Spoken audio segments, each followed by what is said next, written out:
Alright, welcome everyone. Today we are going to fly from Hobart via west of the Tasmania shore to Lowerstown. And let's get started. Firstly, we have to check the weather first. So the weather I have checked already, which is not really good. Firstly, I have segment weather, which is heading 090 at 35 knots. Significant weather moving east 35 nautical mile north-charlie, which is not good. Also, the area weather at the moment, we are at Hobart, which I can just click over here. Harbor now meter 0200 Zulu, wind 311 knots, visibility 10, view 4000, temperature 11, dew point 0, QNH is 995. So QNH now 995, 80s, which is meter from 0200 Zulu, wind 311. Not 300 at 11, visibility 10, view 4000, and temperature 11, dew point 0. And the arrival Wellington. Also the tag right now. Over here, as you can see, from 27 or 200, wind 240, 12 knots, visibility 10, and shower of light rain scattered 2500. Remark from 26, 2300, modulate turbulence below 5000 feet to until 27, 1700. From 27, 1700, severe turbulence below 5000 feet. No turn, nothing to worry. And the same Hotel Bravo VOR DME is not available. Currently, the weather won't be too good as we are flying. Also here, Tasmania region Bravo vision level 3,500 feet. Surface visibility 4,000 feet, 4,000 meters. Scatter shower rain, isolate Bravo 2 from 0200 Blue. And about so Bravo 2, which is up to here around Flynger.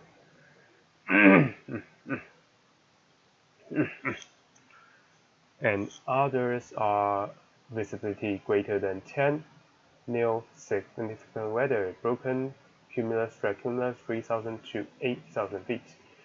Modulate turbulence below 8,000 feet, modulate mountain wave above 5,000 feet. 2,000 meter isolate thunderstorm rain. Bravo 1 and Bravo 2 until 02 Zulu has been passed. Isolate cumulonimbus 2,000 to above 10,000 feet. Broken stratus 1 to 2,000 feet.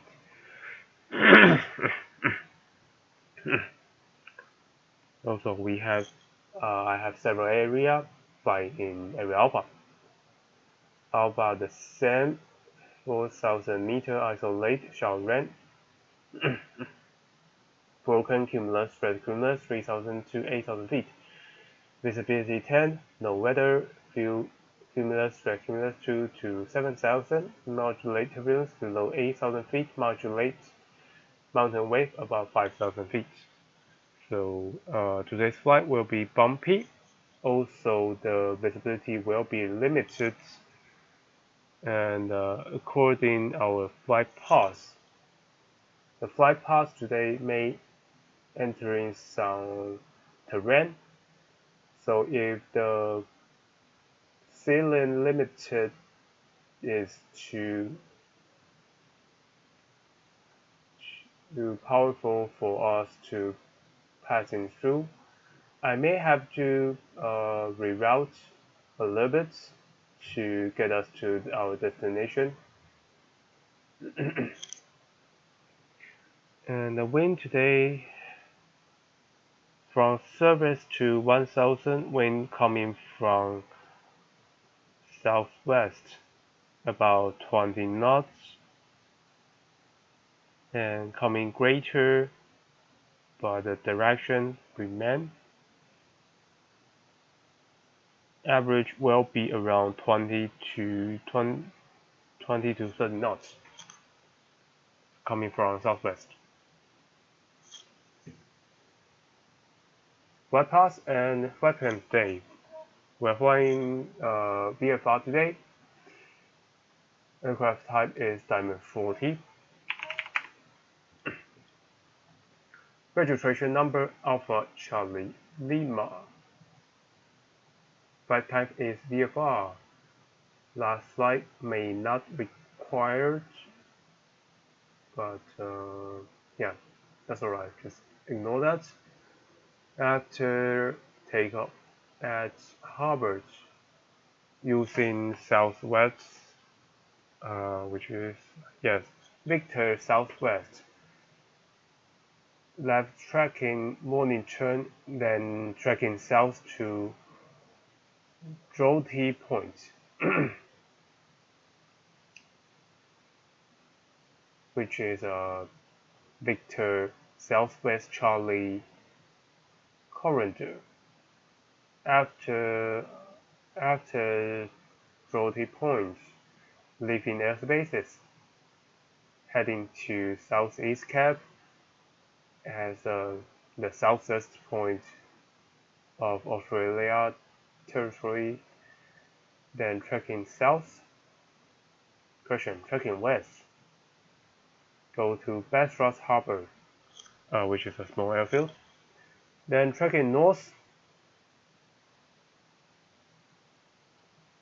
go to Lake Gordon, and there's a small town called Straits Gordon,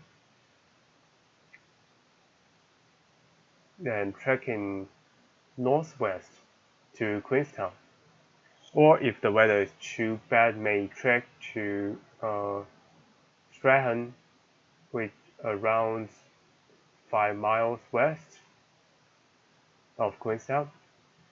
After Queenstown, if the ceiling is available, I suppose I can trek east, climb all over the terrain to Maryborough of Tasmania, then have a little bit tour sites trekking northwest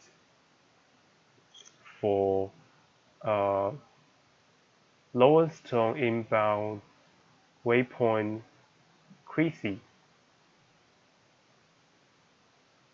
for our inbound call reference points. The terrain between Maryborough and Creasy is around 3,000 to 4,600 feet maximum. So if the ceiling is not available, we may climb over 5,000, or we may bypass all the terrain, trying to find out another path from Maryborough, maybe go south, or go south over here with the terrain here, or back to Queenstown, go north shore, trekking all over the way back to here and have some low terrain, then trekking north shore all the way to Devonport, then Lansdowne. Our total flight time today will be 140 minutes, around 2 hours 20 minutes, which give cost 77 liters of gas and plus 60 minutes of alternate and holding from Lowenstown to St. Helen, which is 23 minutes and 30 minutes more for holding. Requires 33 liters, and all the essential fuel. Then total required is 141 liters fuel margin, 54 quantity now. Let me check the quantity is 138.5.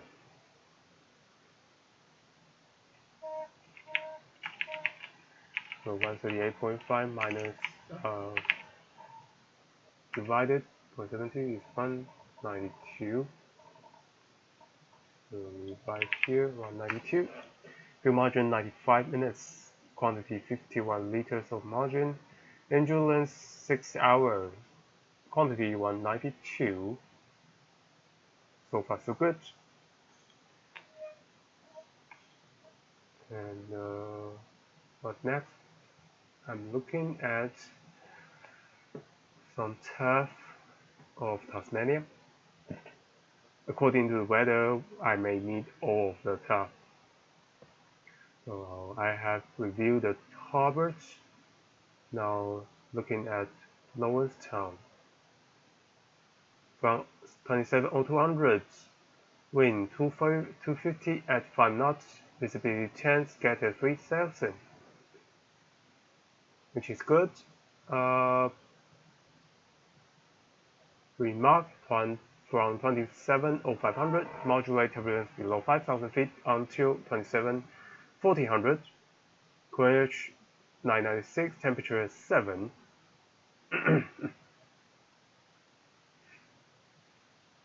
Strahan is another possible airfield we are going to use. From 270300, wind 220, 20 knots, gust 32, which is not good. Visibility 10, shower of light rain, broken 2500. Intermediate 2621 to 2708. Visibility 5000, shower of moderate rain, broken 2000. Temperature 07, QNH 995. At the moment, scatter 3800, temperature 08, dew point 07, QNH 995 is 2700 Zulu. Another St. Helen is alternate from 270100, wind 240, 10 knots, visibility 10, fuel 400, pressure 4000. Remark from 2300, modulate turbulence below 5000 feet. Alright, and yeah, possibly just like that. Also looking some Norton, Lowenstown fire rescue, obstacle. Okay, here, runway 18, 36, and runway 14 left, 32 right is not available due to rough surface.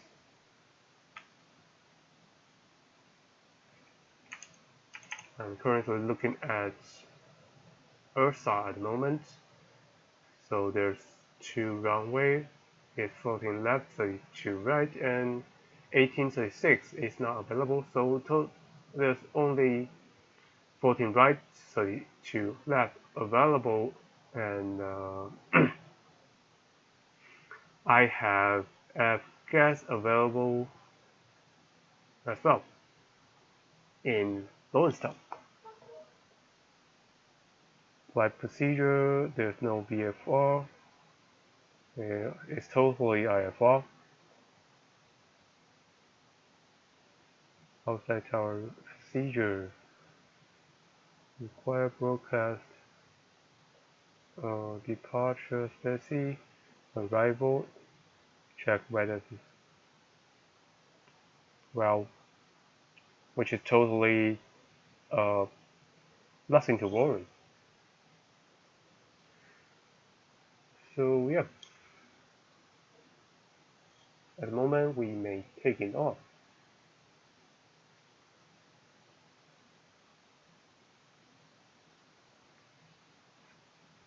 So the weather right now is yeah, lots of clouds, but on the way there's some possible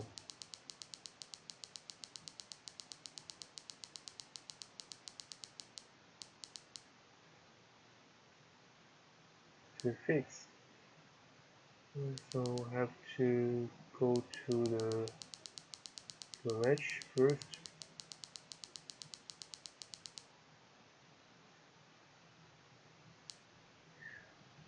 And let's see, go for the flight plan,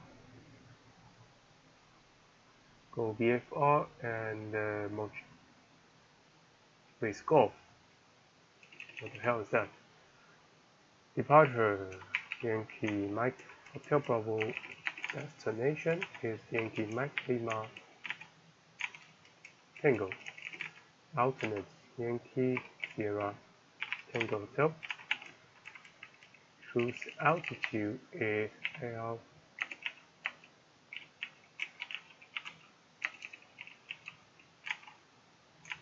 2500. True airspeed 120.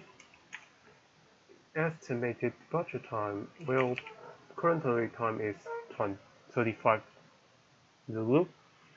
So I guess we can departure at 55.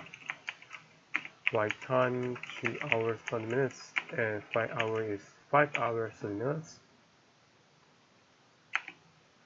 Route Mike Hotel Bravo. Let's see. Mornington and Delta Floaty Point. Southeast Cap.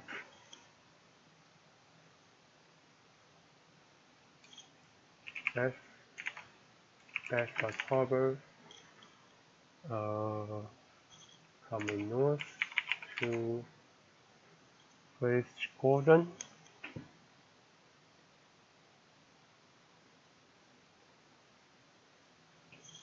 Coming northwest to Queenstown, tracking east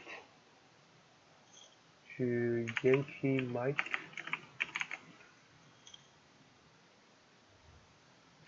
Romeo uniform. Maybe I should confirm first IQ is correct. Yankee Mike Romeo uniform. Not found it.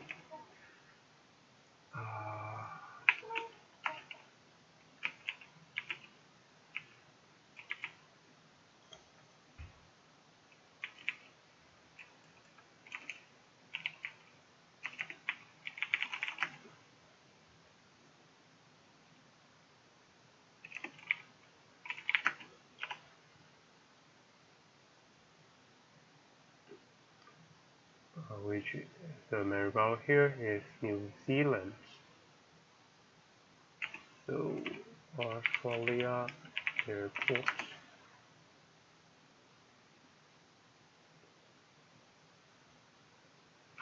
Let's try another of the MRU. Not showing anything. MRU. Not MRU airport. Shoot. So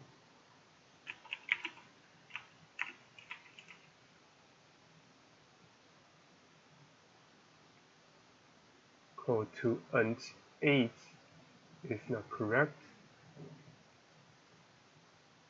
911, which is also not correct.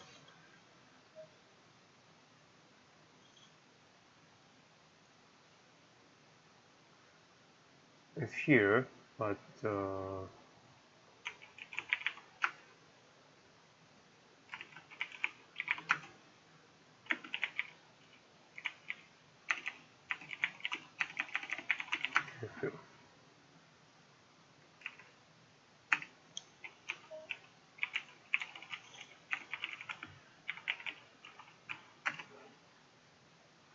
There's a Maryborough Highway,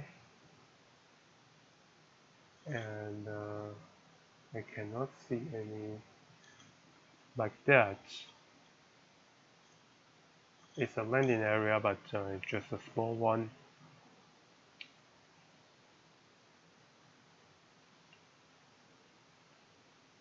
So we might ignore that from our flight plan.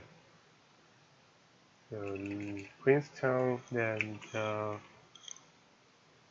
Lawrencetown. Oh, one more thing is Christie, then Lawrencetown. That's good. Which is transmitted and received. Find X-Plan 11. OC tool. What else?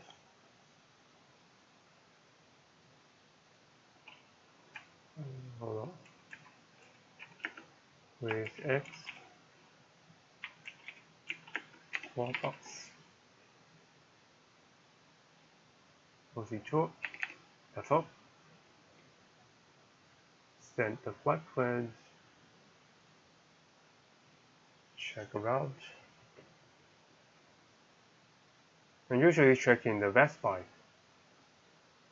with looking at if there's any problem with traffic or something else. So it said I'm at Cambridge, which is not correct because I'm at here. Yes, Harvard.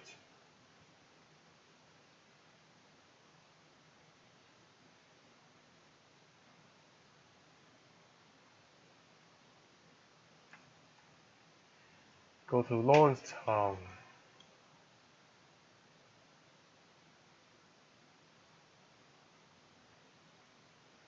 Alright, so let's get started on flights. Current time 41. Engine start at 0242. Before start checklist, pre-flight inspection complete. Maintenance release. Not maintenance release. Flight plan is routed. Static. Close the door.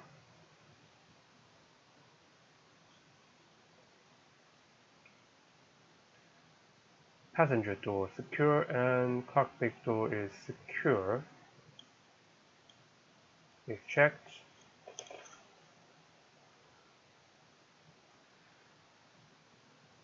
Fuel tank selector on the right.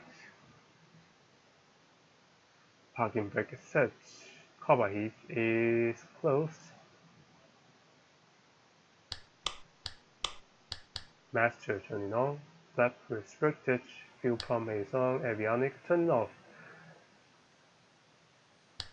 Anti-collision and precision light is turning on. Pitot heat not required at the moment.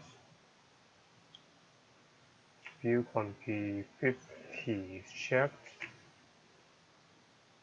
Then go for prime a little bit because the weather is pretty cold at the moment.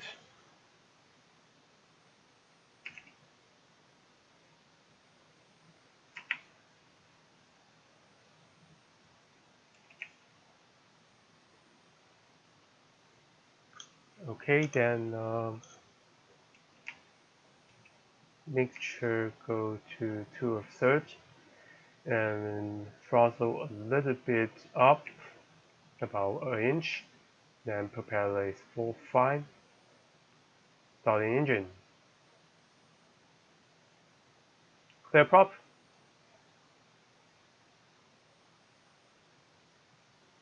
Ignition.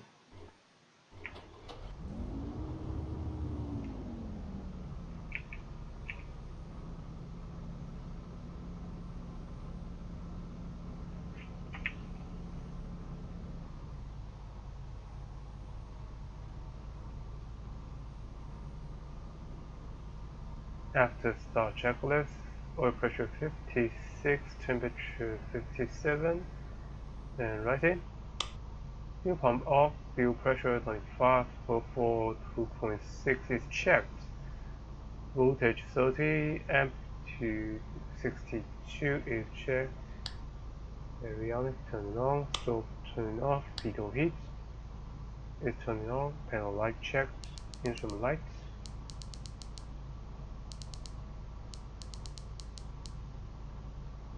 Outside temperature 9 degree is checked. Current time is 44. So let's set 44 for start. Elevation is 18, remember. Yes, 18. So altitude setting is 18 on the right and on the left. Let's check.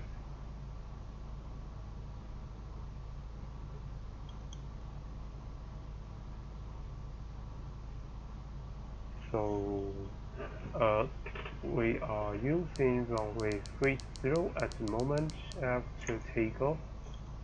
Main track west is 238.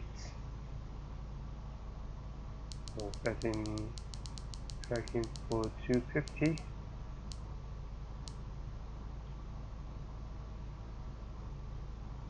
After start checklist, mixture reach, propeller is fine, parking brake set, fuel pump is off, stop light off, pitot heat is as required turning on. After start checklist complete. And I guess our location here is perfect for run up. 100, and we can do run up. Firstly, go for broadcast 122.8.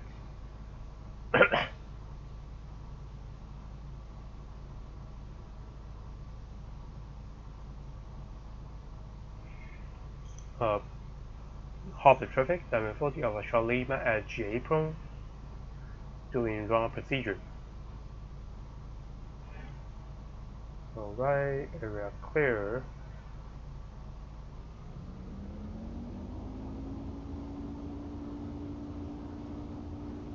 Throttle up, 1700. Ignition on left, RPM drop, ignition right, drop, back to both, anti-ice, systems are checked, propeller angle, go for course,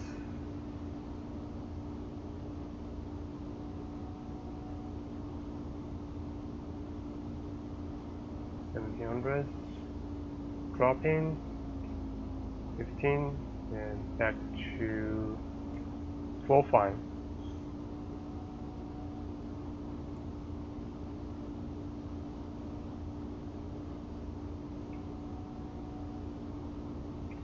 Is checked, throttle idle.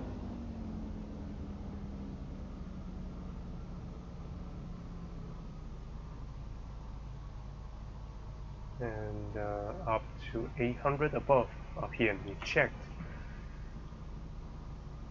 Ground procedure complete. Engine gauge EGT 1100, CHT 138, oil temperature 150. Fuel and oil pressure normal. Ground procedure complete. Then before takeoff checklist. Ground complete. Trim set to take off. Fuel selector on right. Quantity 50. Mixture is rich. Propeller is fine. Parking brake set. Carbon heat is closed. Anti-ice is closed. Left using one stage. Fuel pump is turning on. Avionic is on. Lights is as required. Pitot heat turning on. Panel lights checked. All functional. Then instruments set, radio, that's 20, transponder 1200, radio 122.8 of unicorn setup is set.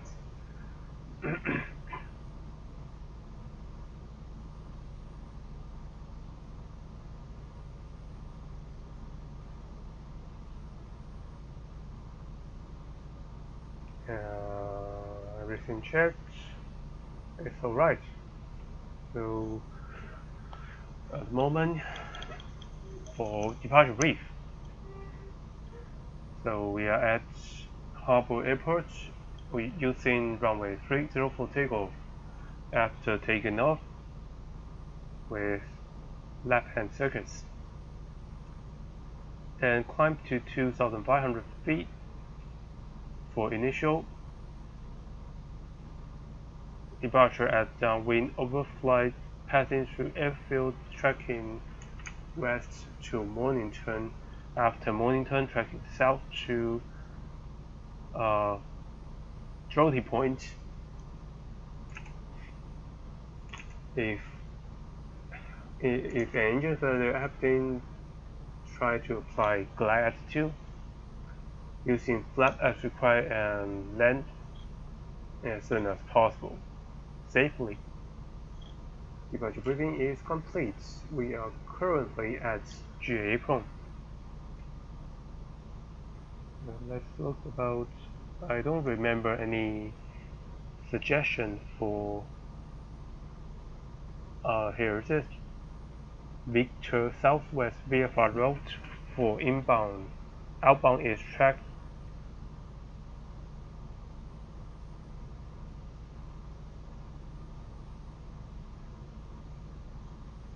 southwest, track Jolty Point to CBG west of Rumney Mountain.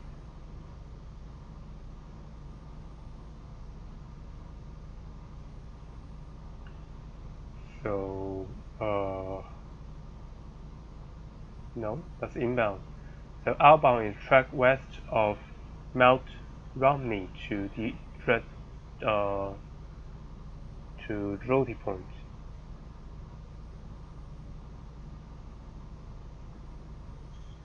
So here is Mount Romney over here, which is a terrain, a south terrain.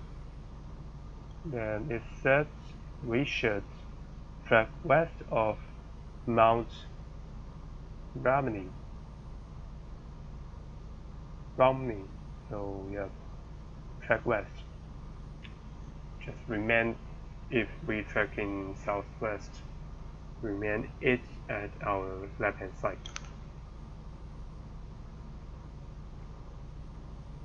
And there's the chart.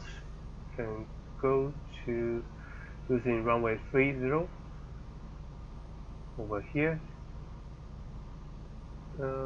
So tracking via Kilo, Juliet, Hotel, then Delta. Harbor traffic, Diamond 40 of Harbor traffic, Diamond 40 of Charlie Lima at GA parking position. Taxi to holding point Delta for runway 30 at taxiway Kilo, Juliet, Hotel, then hold short of Delta. Alright, release the parking brake.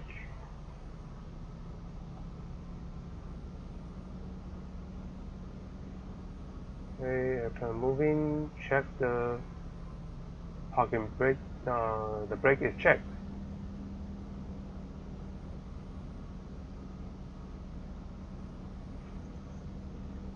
So go for the taxi light.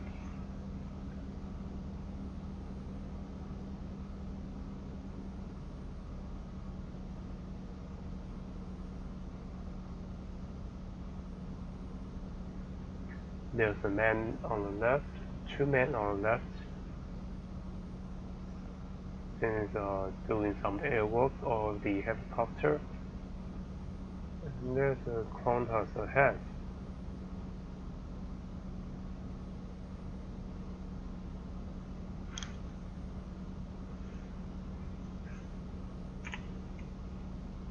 To at the Kilo. is a taxiway for general aviation. And go right turn at front.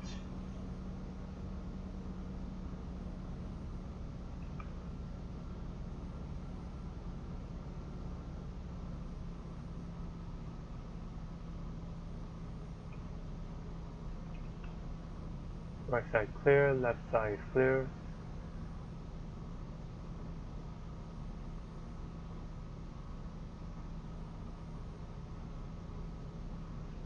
Here at Kilo, Juliet, and right turn to hotel.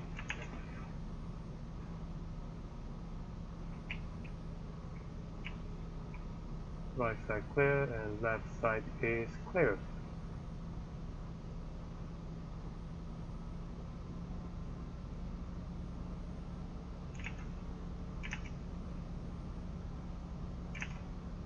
I'm thinking there must be a designated runout area for prop, because all the prop like aeroplane like a Diamond 40, Cessna, or some some of turboprop aircraft might need a run-up.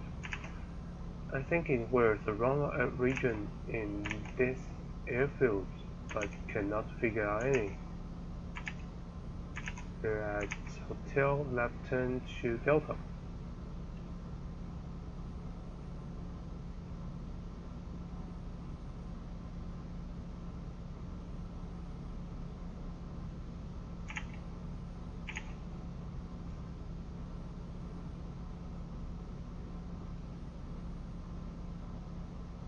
And keep straight all the way to holding point. There should be the windsock at the left hand side, but I cannot see one. That's alright, another windsock at the end of runway 30.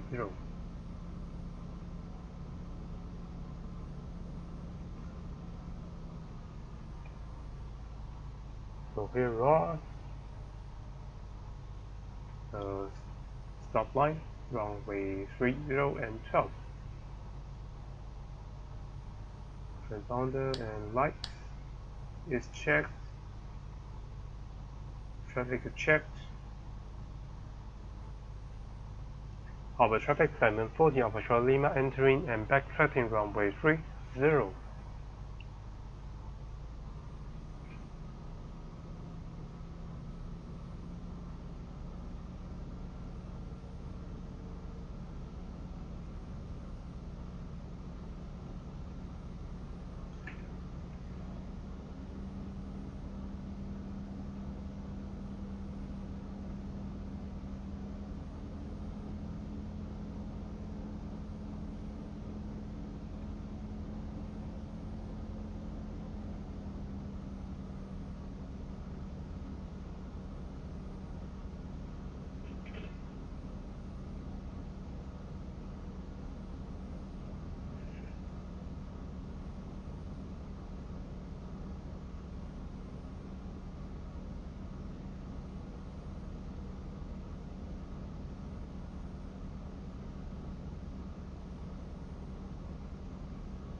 Here comes the center line.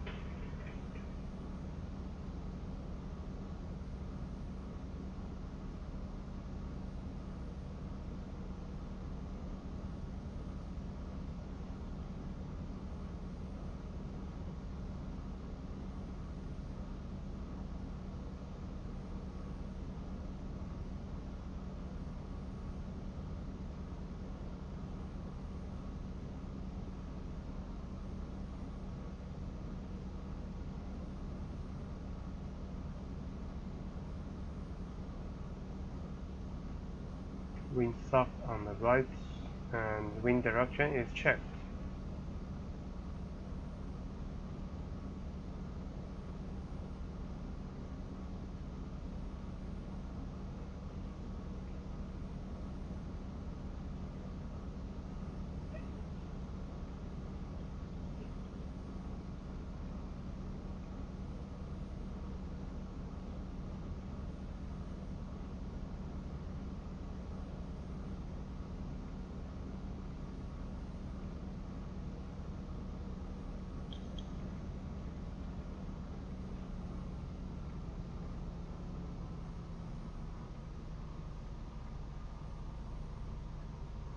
Here's the runway end and turning node, wind checked.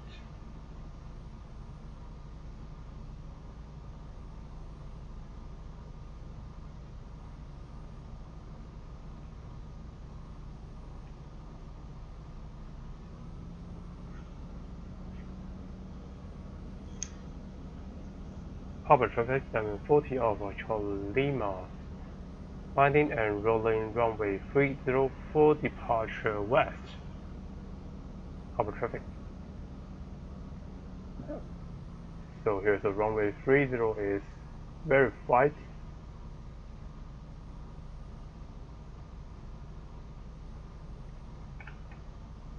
Heading mark checked. Engine gauge is checked. And switch for fuel tank. Trim set. Everything checked. Time is 0300. Take off.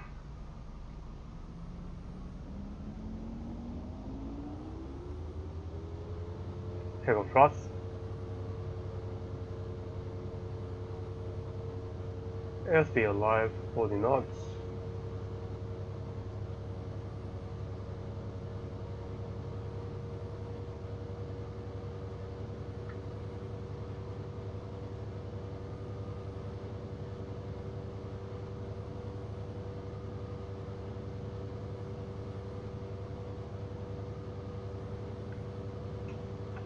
knots.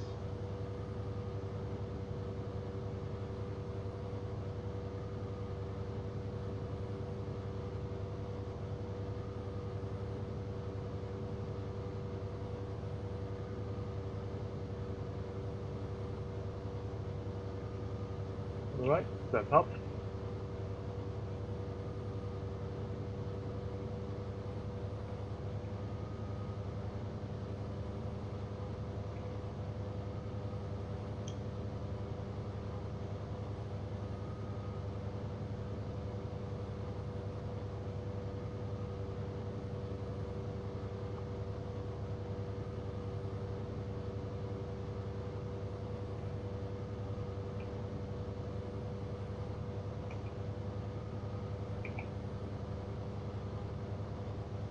Rolling out the runway.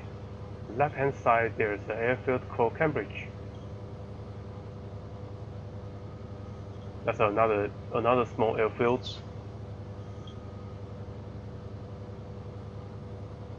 Passing 1000.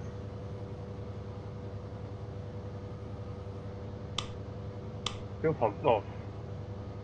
Left track direct to destination, which is 240 heading and plus minus 10 degree for intercept.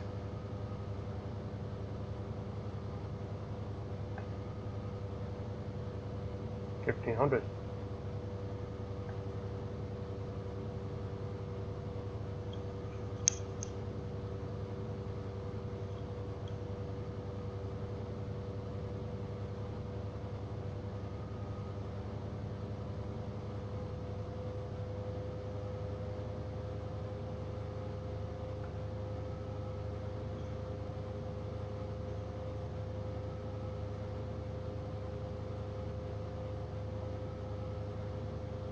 Why is the setting problem? Random too high. Actually, I didn't set anything, so just keep that.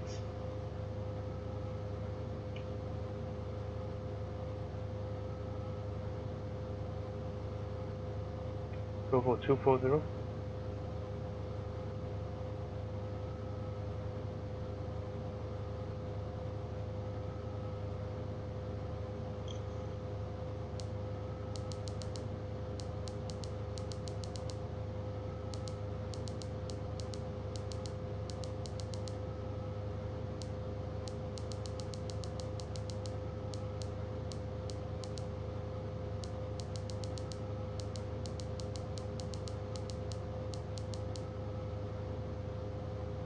And next tracking after Mornington is 162.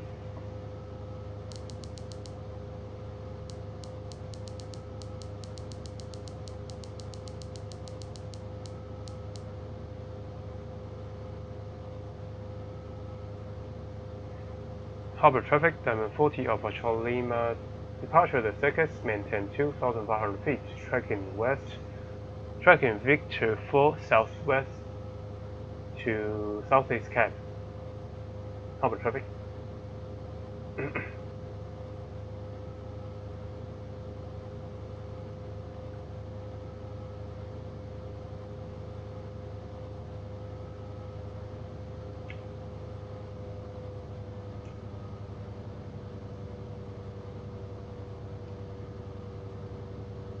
So left-hand side is the Mount Romney.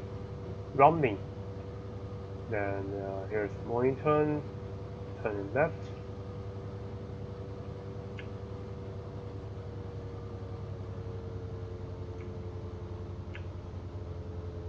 For the manifold pressure, 24, RPM 24.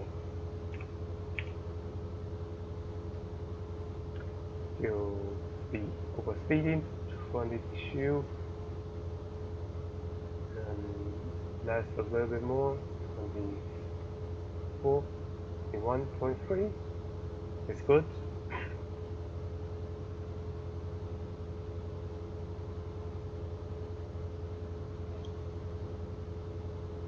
And left track is 169.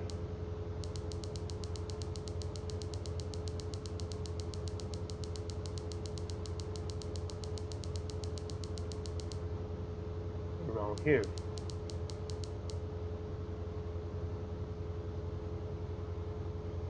Speed still too fast.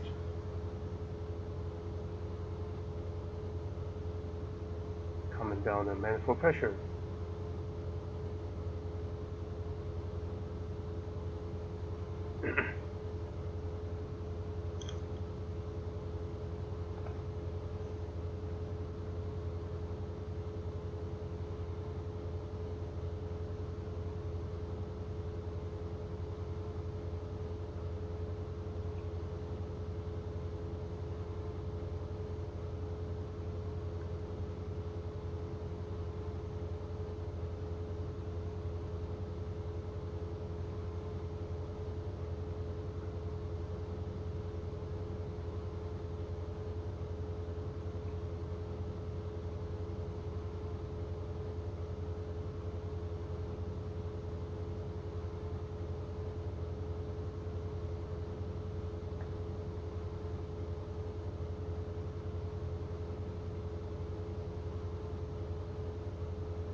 Speed is good, 120, 122. Coming down the RPM.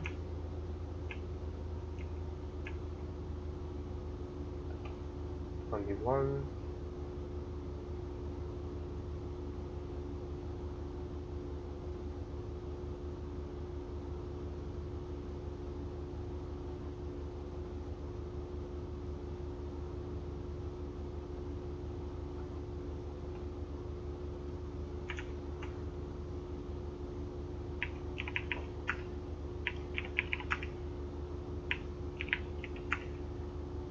Current time is 08.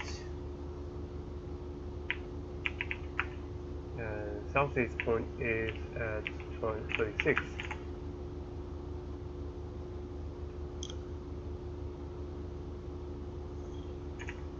After the cap, there's one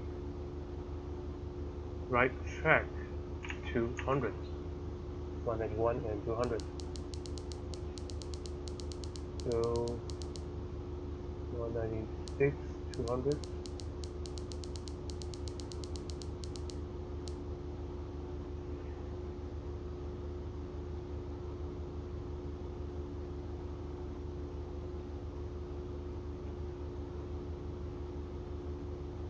On 87, 88, 89.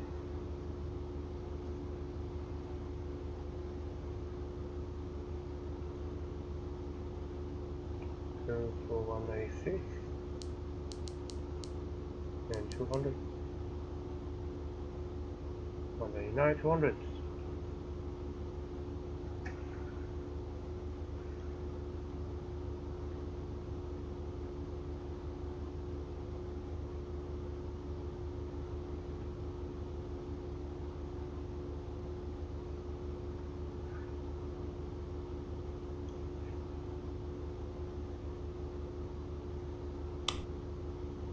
I can turn on landing light off because we departure the circuits. Switch the fuel tank to the right and close.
Go for clear of checklist. Compass tracking 200 to 01 is checked.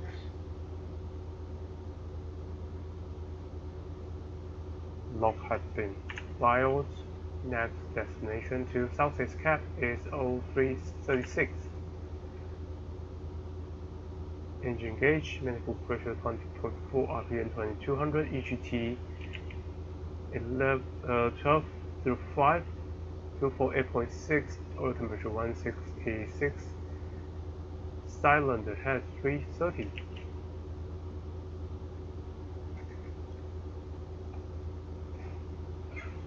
Altitude maintained 2,500 feet below ceiling.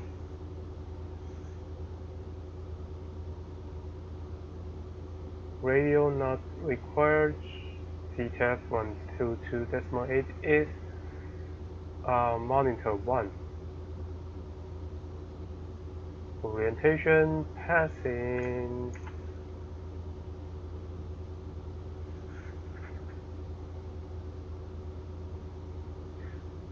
Northwest Bay.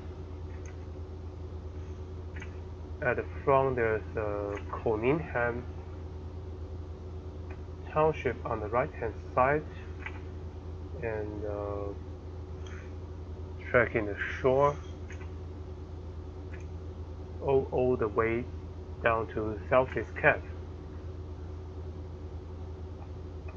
Fuel have 48 gallons on board. The checklist is complete. I saw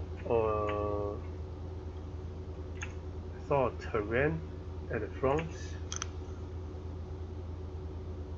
which is around 2,000. Seems alright. So just maintain 25 and above. Should be alright.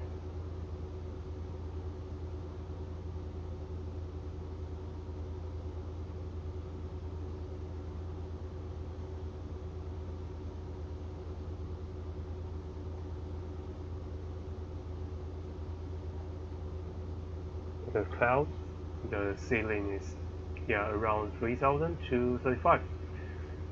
There's another cloud on the top.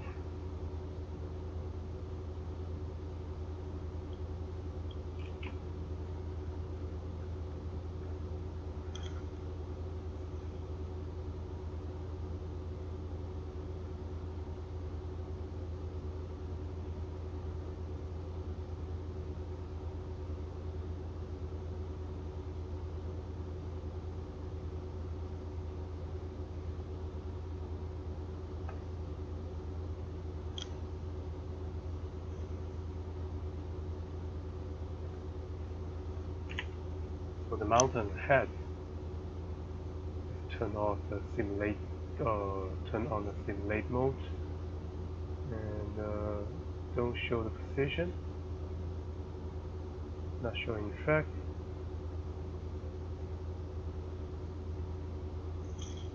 And let's go for pilotage. So Las Vegas is over here. Current on the right is the township. Coninhan.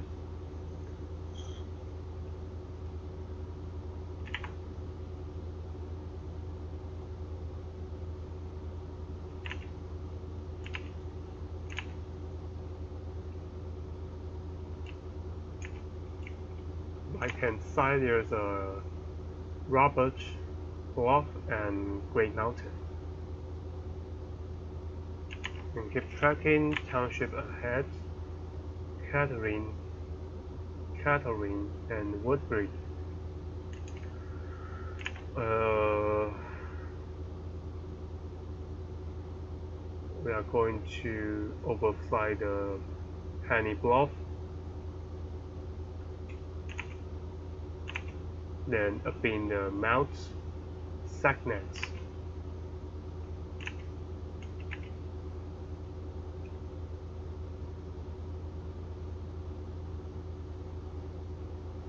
It is descending, try to back to 2500.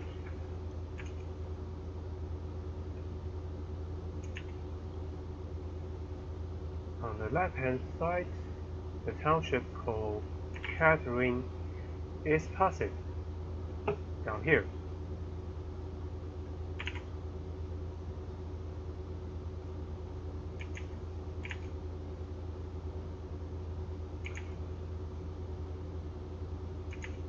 So our track is a little bit on left. Go to modify our heading like 2 degrees, 3 degrees, which is good at the moment.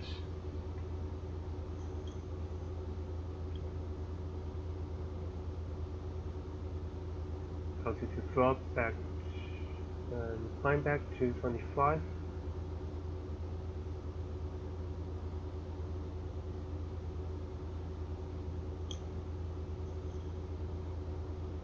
Let's maintain 25.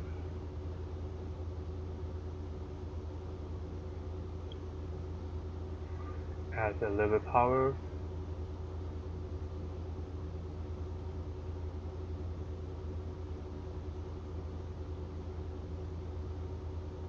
And power a little bit more.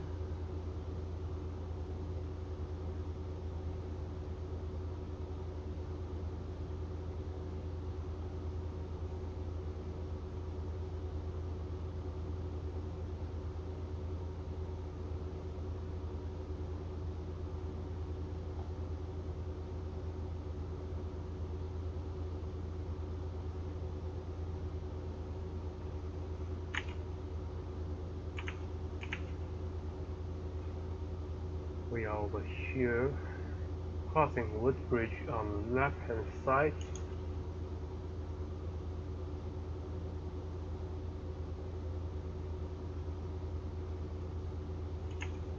Crossing the Henley Bluff.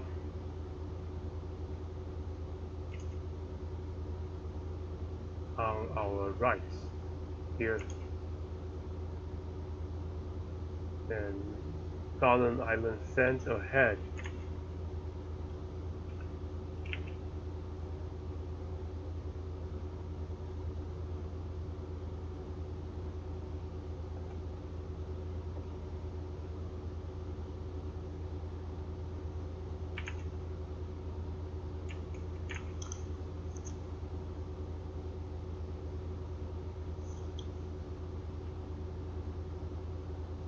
There's also a little peak over here, and right hand side is all the mountains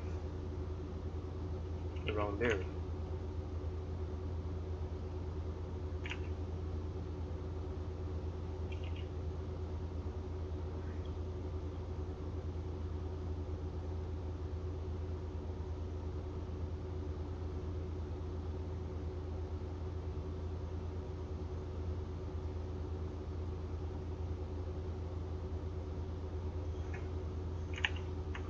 see if I have any navigate or not. Seems no.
So here's the Garden Island Creek. Then currently passing Garden Island Sands down here, and the roads coming up. I check the Garden Island Sands should be on our right.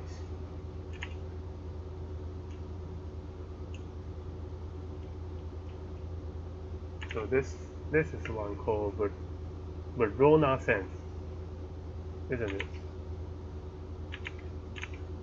So at the front should go for, here comes the shore here. By this track,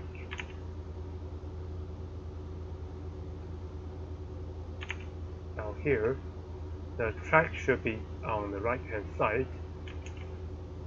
So currently overflight will be overflight here.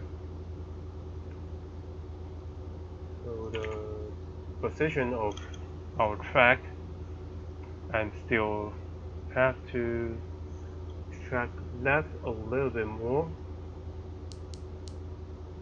in order to back to the correct path.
And I'm going to do another clear off checklist over here.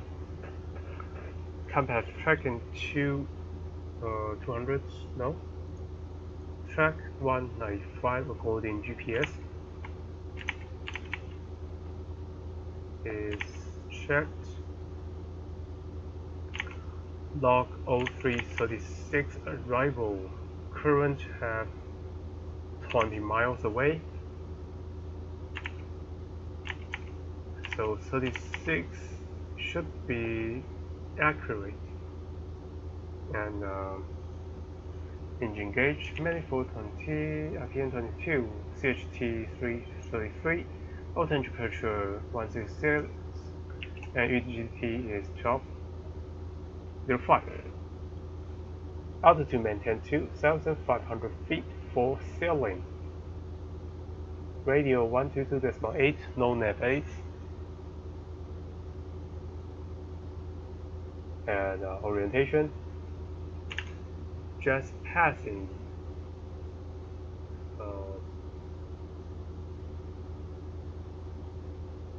survivor base, current overhead scout point. At right hand side, there's an unnamed pit. Left hand side, which we can see Great Tyler Bay and Cap Burning. So current about 20 nautical mile left, less than 20 nautical miles.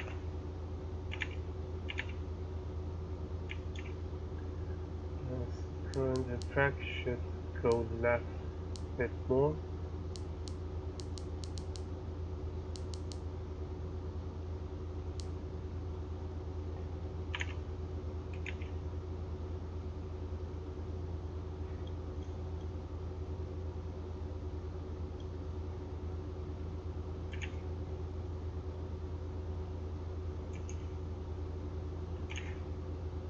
After here, go to the south port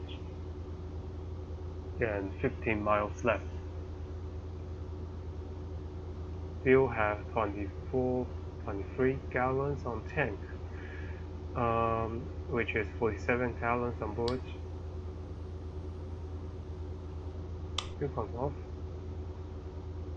Our fuel is quite enough today, so shouldn't have to worry about it.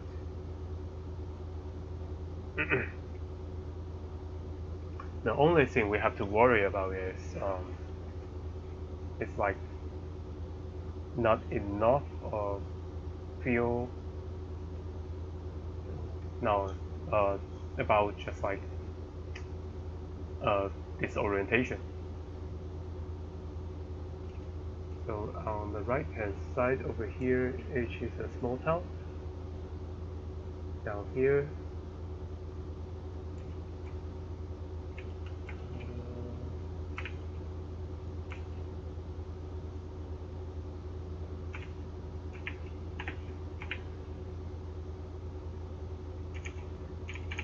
which is the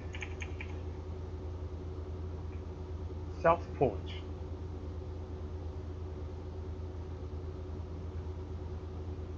On the right hand side, maybe I should visual effects, go to low.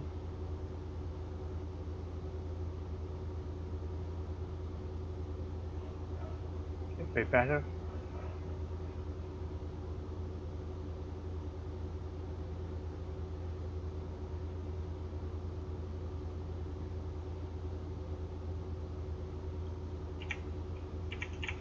Current passing Southport, 15 nautical mile left, and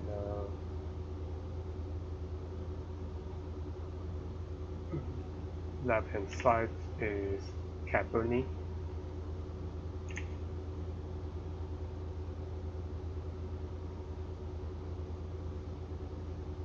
And Cape Front.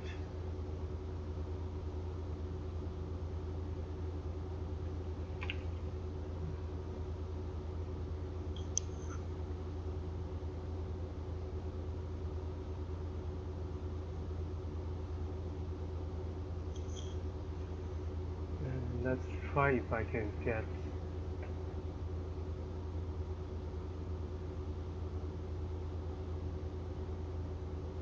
which is Yankee Bravo. For the Bravo fast hover, yeah. And go that later after passing the Southeast Cap.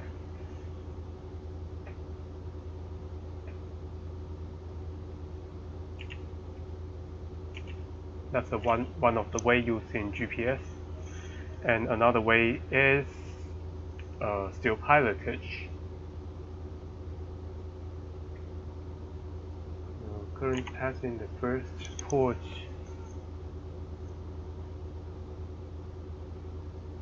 Over here, Southport Logan.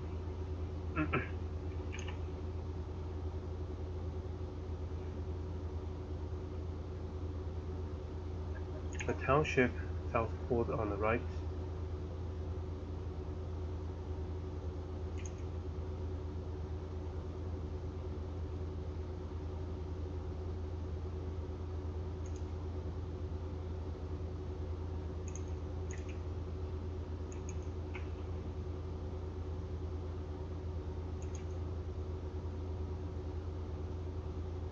So we are about 10 miles left. This is 14 miles, which is alright. Maybe I should close in the GPS hub for much more fun.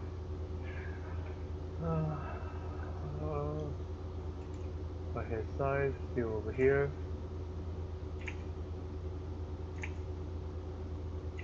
And then this one is Southport Logan. Next one is Red Church. Is that called Red Church? I don't know.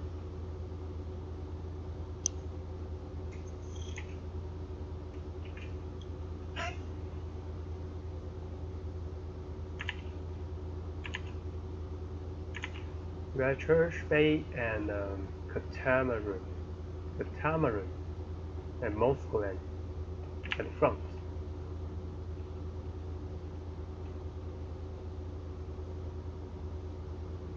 So the ground speed now should be around 200, no, 106, because there's a little bit headwind.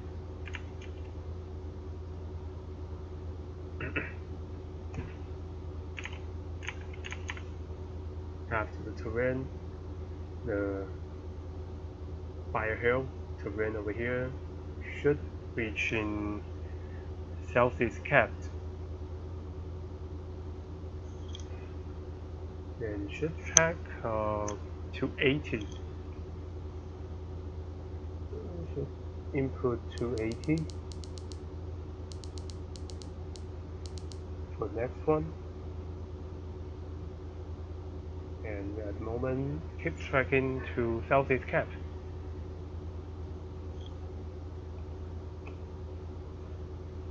The one is over here, Red Church Bay.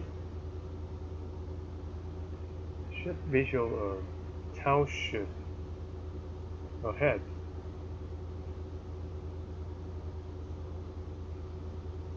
There's a main road.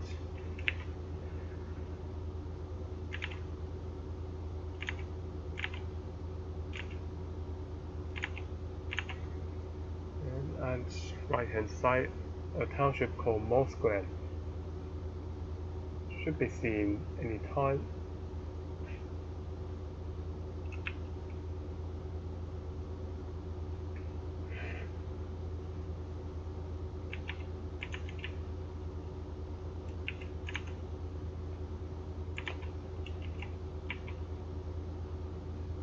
Over here, Moss Glen.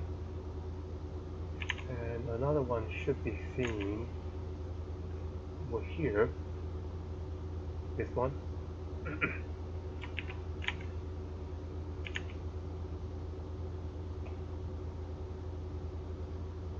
So this one is Moss Glen.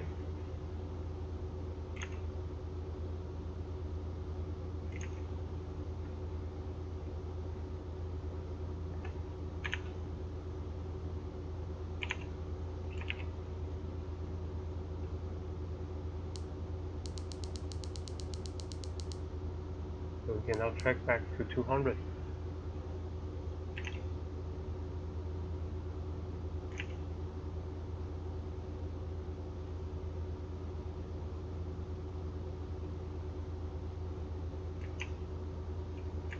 Current time 35. Should be late a little bit because we still have 5 miles left to go. So maybe you should arrive in at 38 or 37.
Passing the Tamarin right now.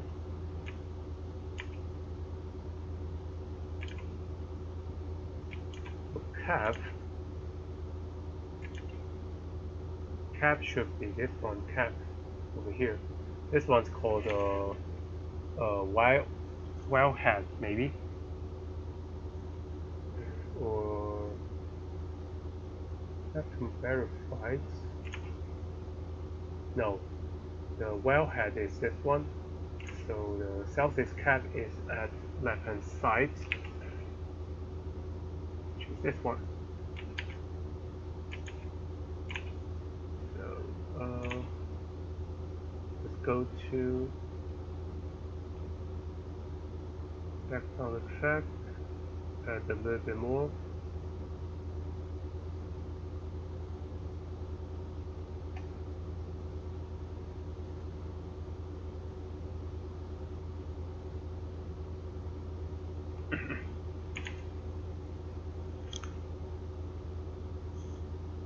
High 38.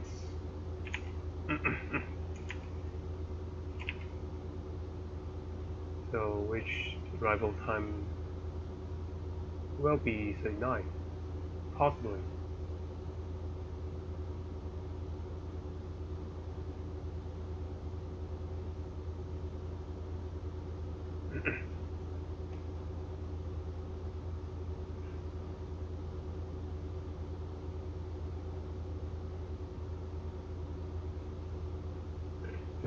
As I can see, the clouds overhead is disappearing,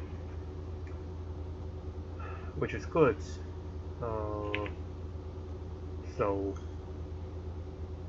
we should, we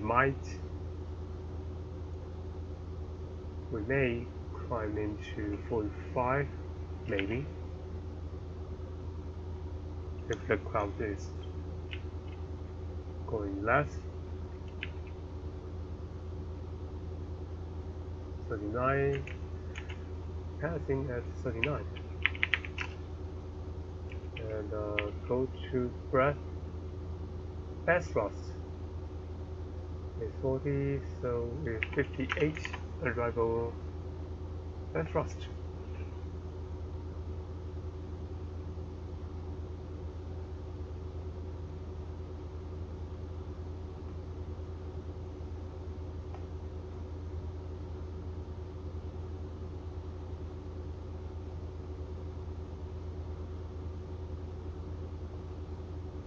We can now direct best thrust hopper to 79 tracked.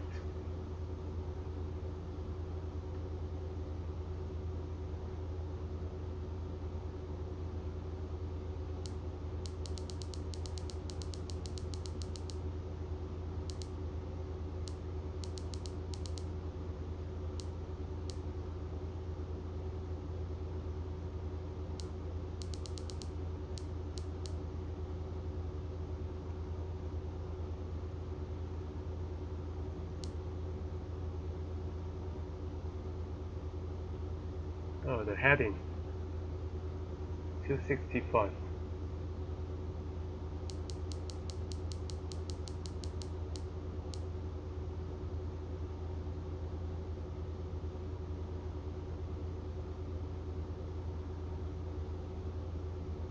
Oh, for GPS.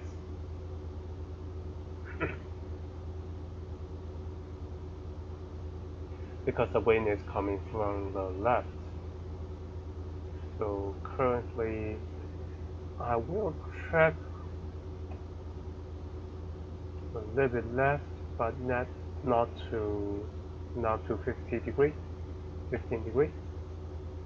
Just add 2 or 3 left. Time for changing the tank.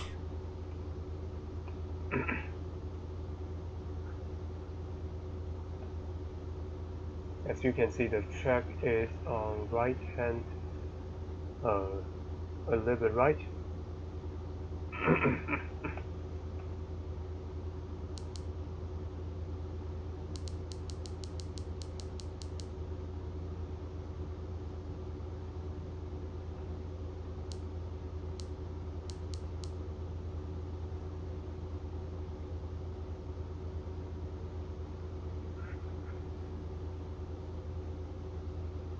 There's a high terrain on right, all the high terrain.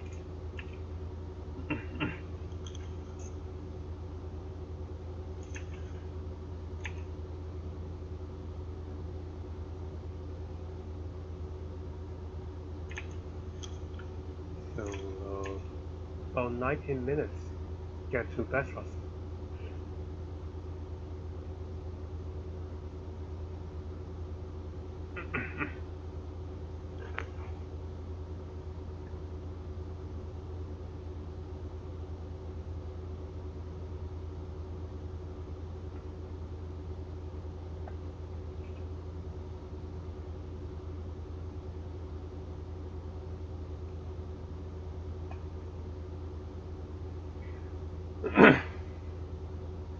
So right now, after passing this cloud, I should see if the cloud still exists ahead.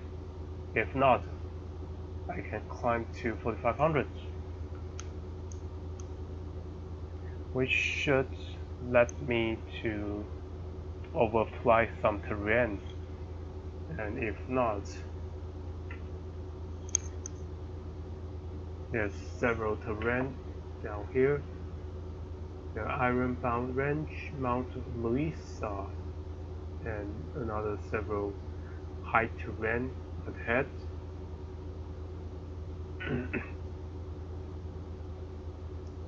So after passing this cloud, let's see, should be alright through 45.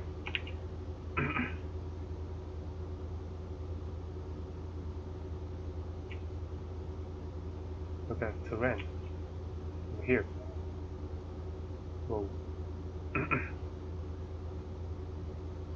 So if I cannot climb, I may go a little bit left to bypass Ironbound, then tracking coastline for New Harbor over here, go to Bestros Harbor. But after Bestros Harbor, there's a lot of terrain as well.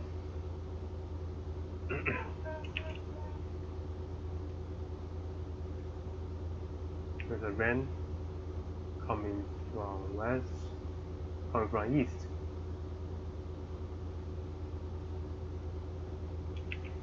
So let's see. Clouds should be right. So let's add mixture about 1100.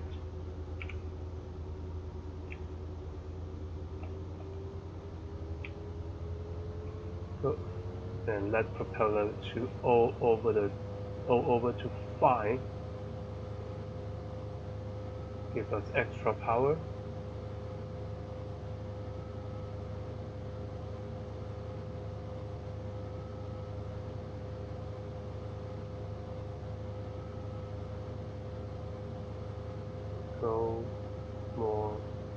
throttle all the way 26.5, which is good.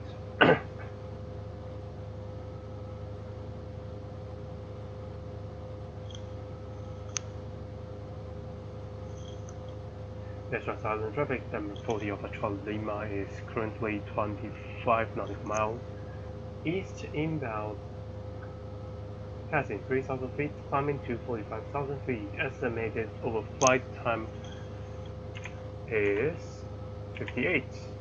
Restaurant traffic.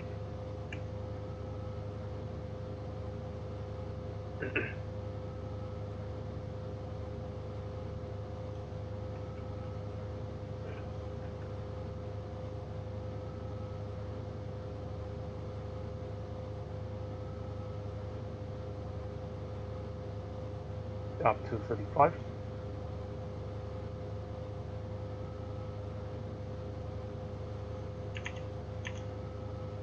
So the minimum altitude is 4,000.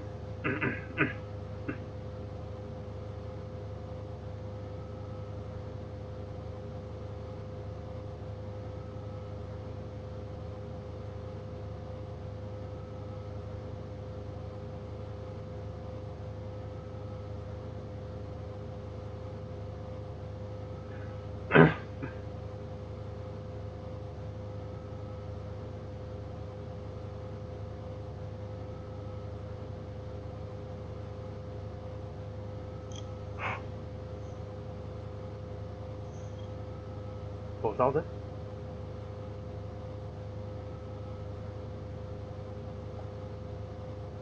We may go into clouds at 45.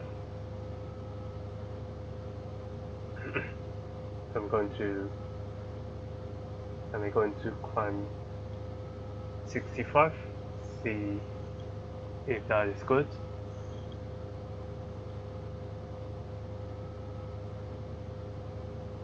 At 45.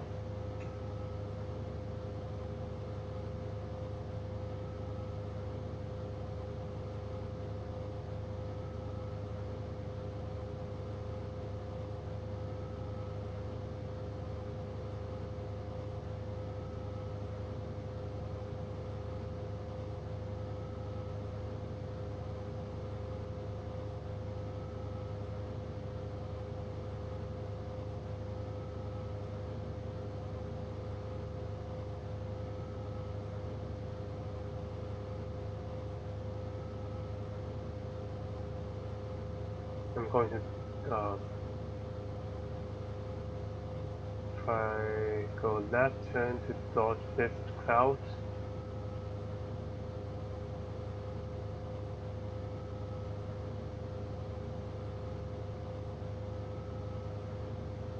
Here comes 55.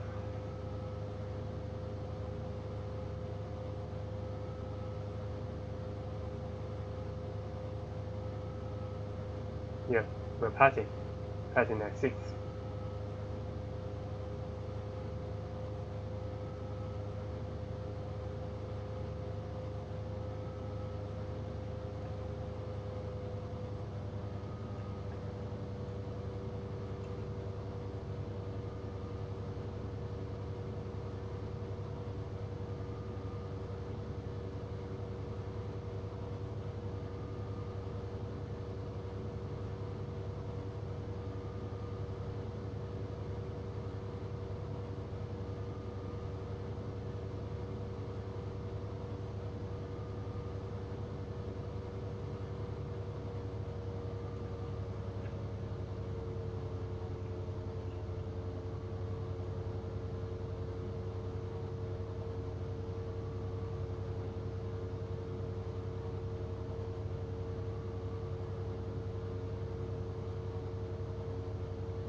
$65.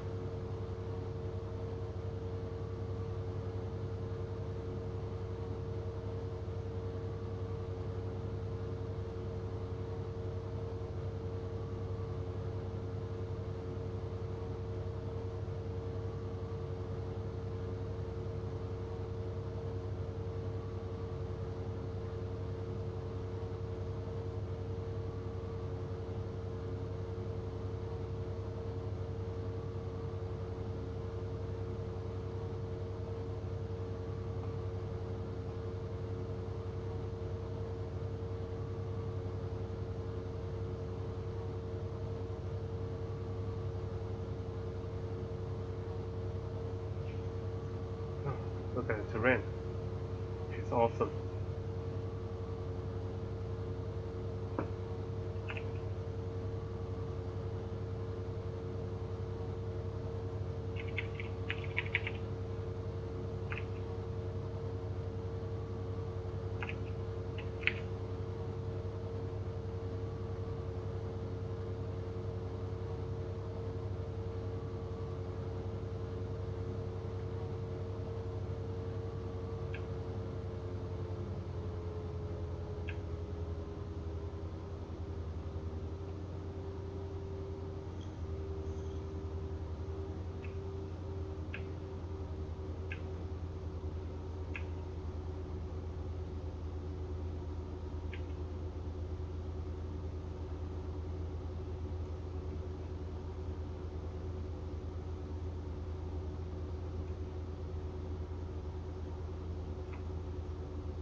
Okay, so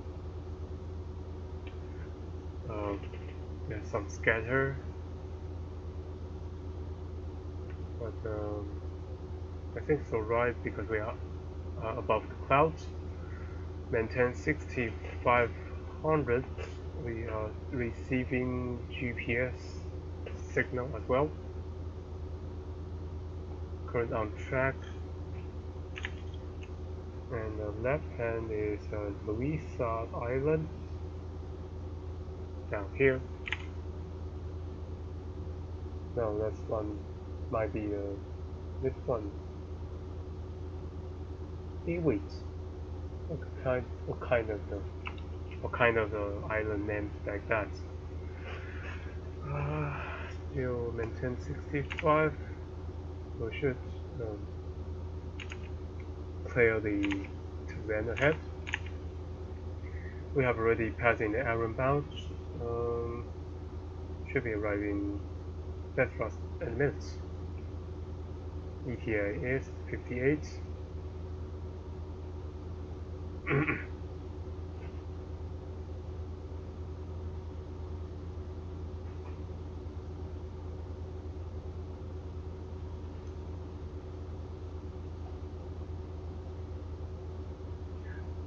If the cloud ceiling is all on the way like that, we may have to descend it. It's all broken. Broken to overcast. So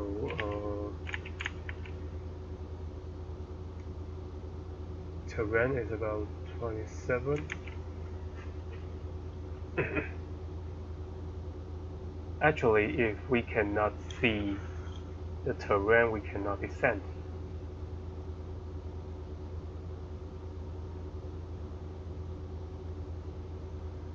So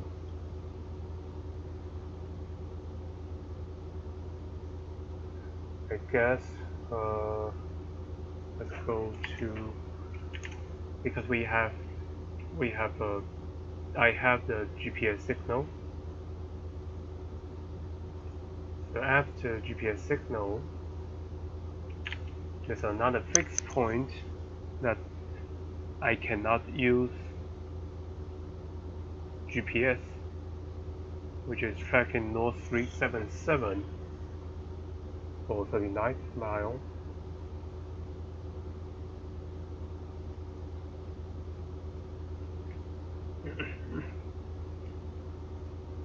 Ahead there should be a good places for descending, or we can keep remaining above the clouds.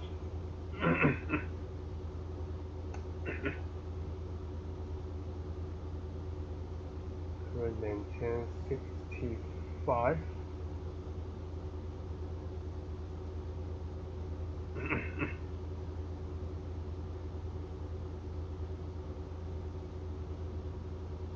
Alright, great. The wind is coming. We are coming through the wind. So there's a turbine down there. Look at that. Beautiful.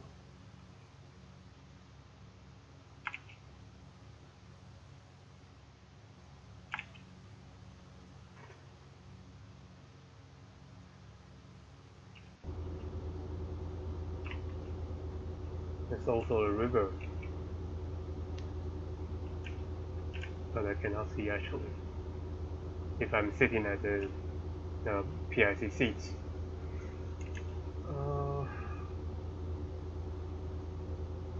Let's see if there's any suggestion. Terrain should be this one. Frost range.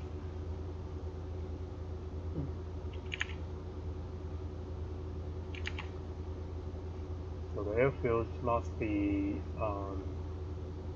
at the front. It's a little bit left. I'm a little bit left on our track, which is good because I may see the airfield at my left hand side.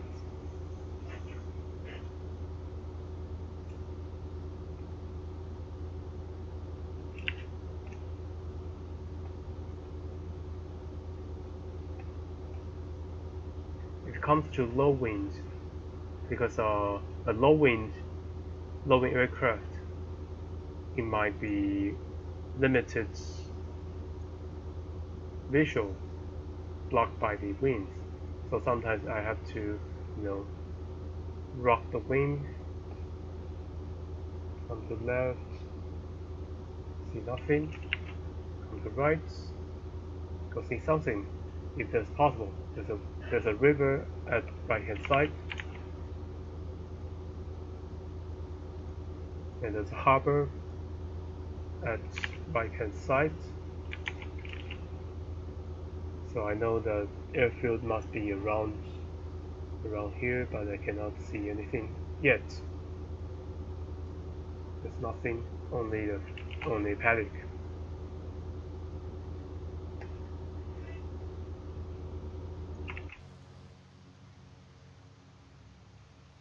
Fletcher is down here, but I cannot see that.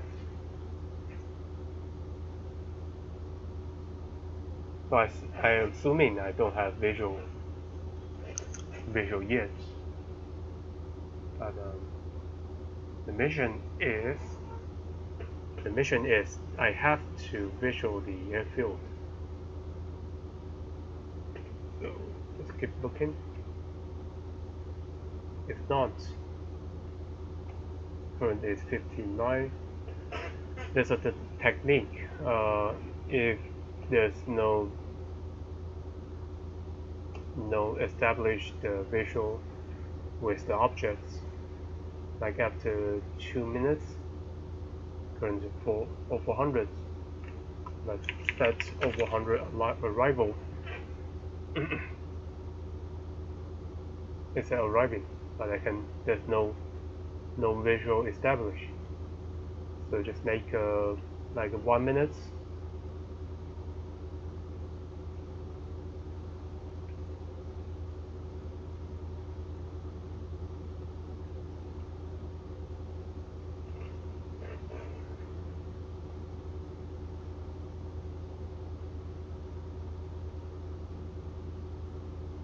And I don't want to go too over my field because the cloud is coming up. So around here, which is about the edge of the clear site. So let's go make a left turn, left right one turn, maintain 6,500. Coming a left turn to identify the mountain of the Bedford Harbor East, the west of Bedford Harbor. coming up. Let's see. Okay, I see the I have visual of the airfield down there. And let's make a right, left turn, continue left turn.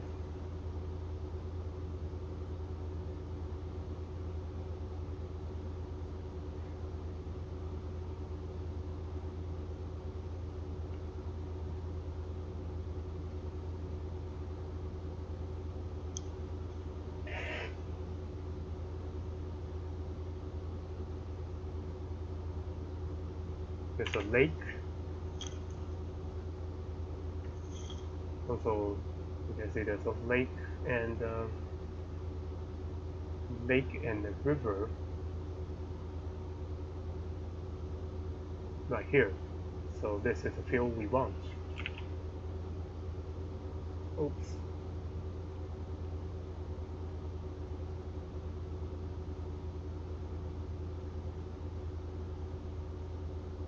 And coming up.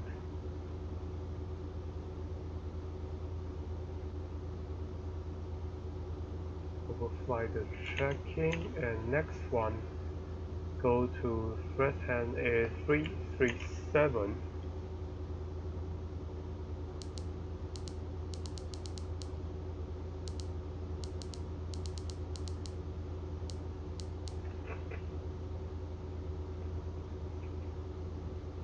Left to 337.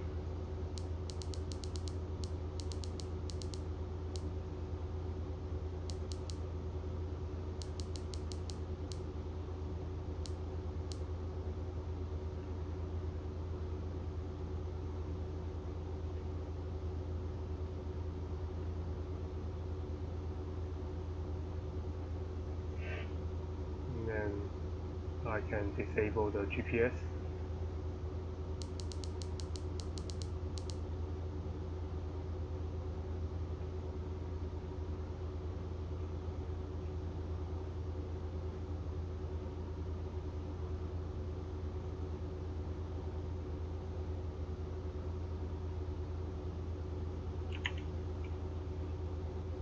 Track 327.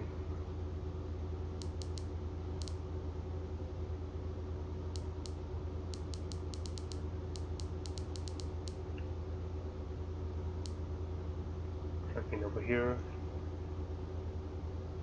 Add a little power to maintain level.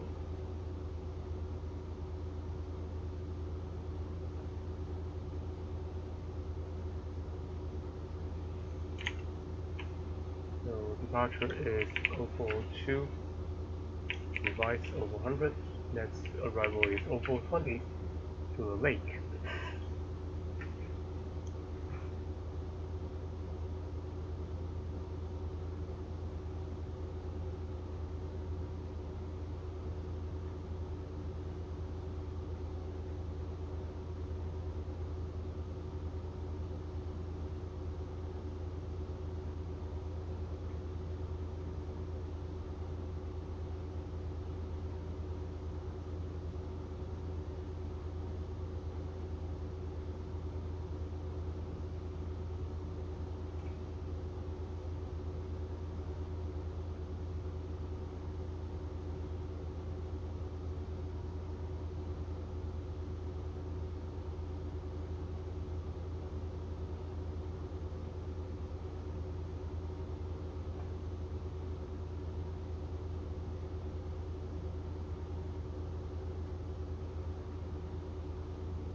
At left hand, I have a bridge down here, which is this one, and the right hand side also a lot of terrain ahead.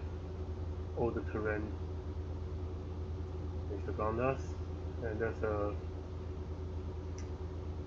ceiling ahead us. So if possible, I would like to descend to 45. Let's try if we can descend into 45.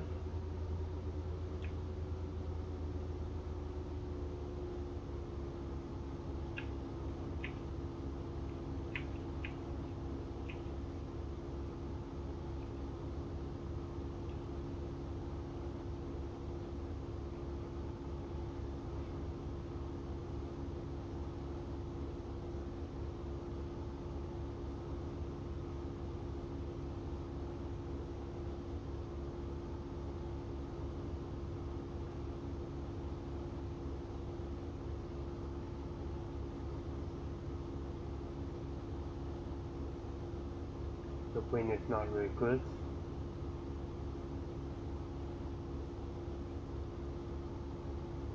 So let's see, I can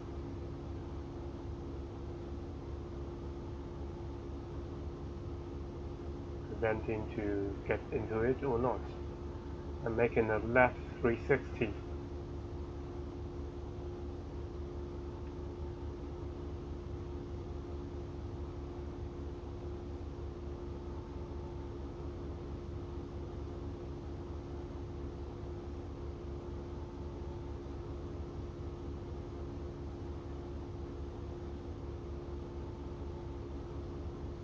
It takes 2 minutes.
Oh, that was close.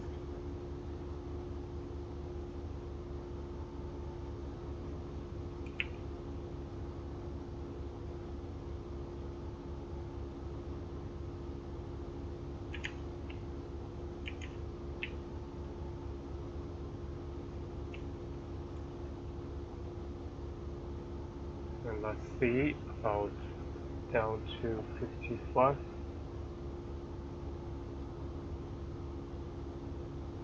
Down to 50.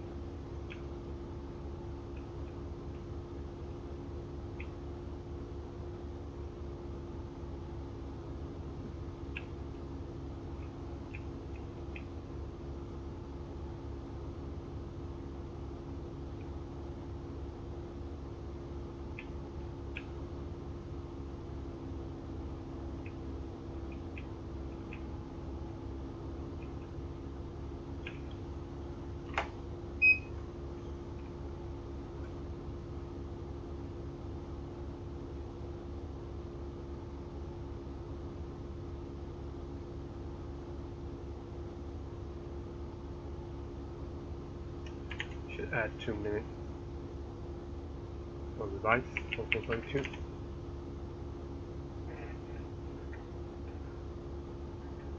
And about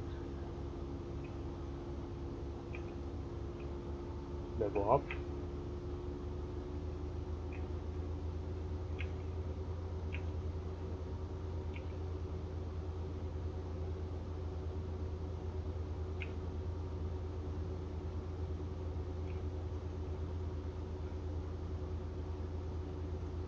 245.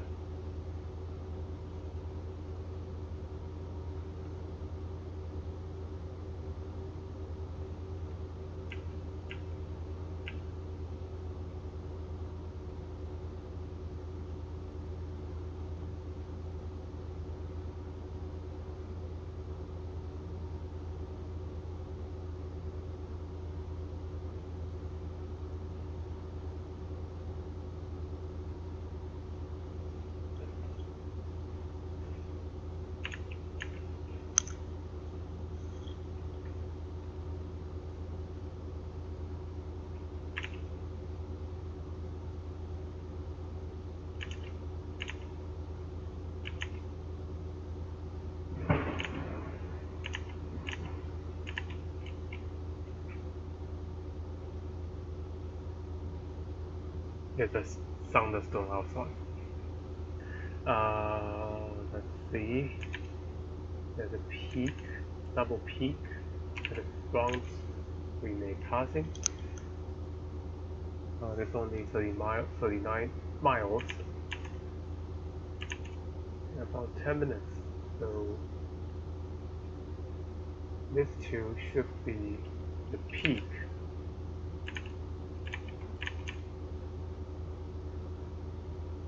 That if not, there's another way. Go right, tracking the river. Go have a visual at Lake Paddle.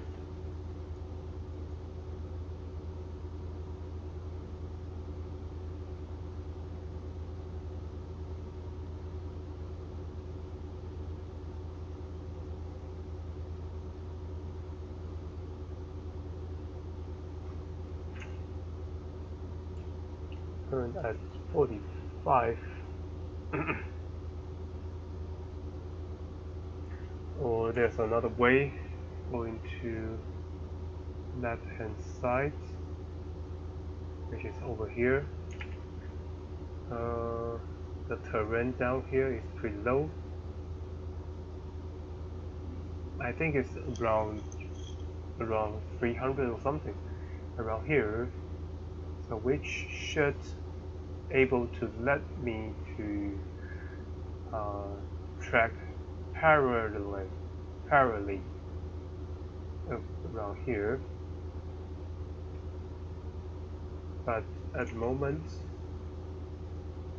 tracking is 327.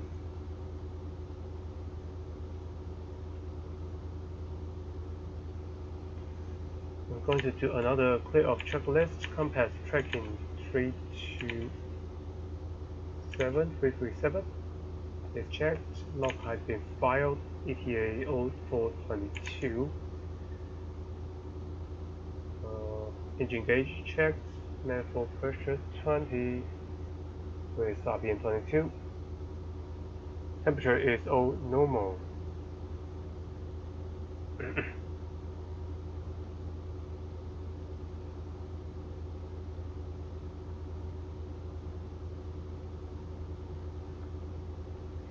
Altitude maintain 4500. Radio not require orientation. Just passing the river down here. According our estimated time, 7 minutes. So either this river, or this river, but we have no visual on the lake. I guess I'm passing this one. So around 22, 23 miles left.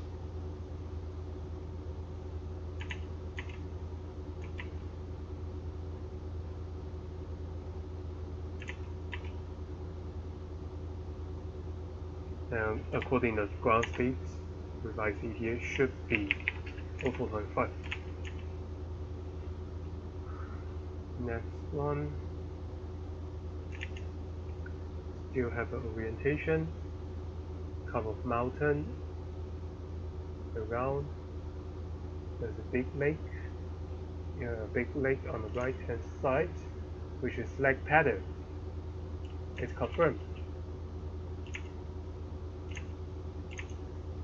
So around here after double peak, about 10 miles. That is 5 minutes after. I should get into a lake, uh, overfly the lake, get to West Jordan.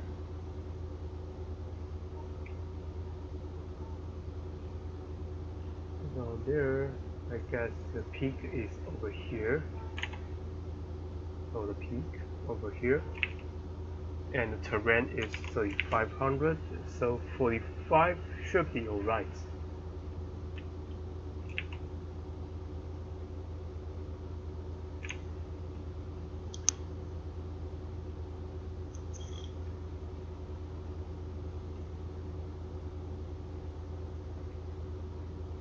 The peak, yeah, I guess the peak is over here.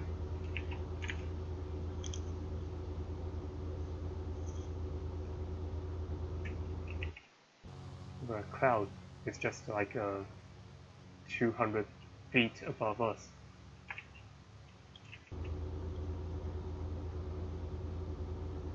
Actually, according to the regulation, if I'm flying altitude above 3,000 feet, I should remain up or down separation 500 feet of the clouds. So the best altitude for me is around 3,000 feet. But ahead of us, there's a terrain 3481. So the best altitude I should using is 4,000. So I can descend into 4,000.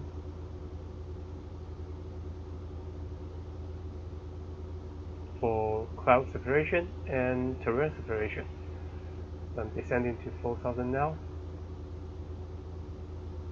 Manifold pressure down to 15.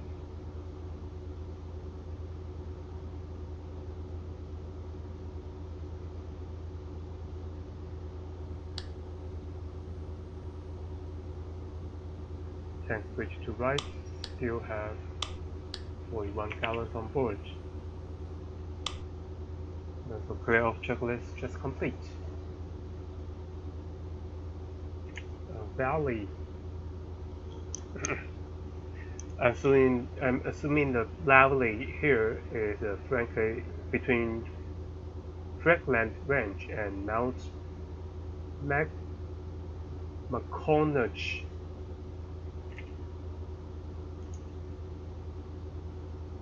After passing a valley, at left hand side is double peak. This one, I guess. And then turning 4,000.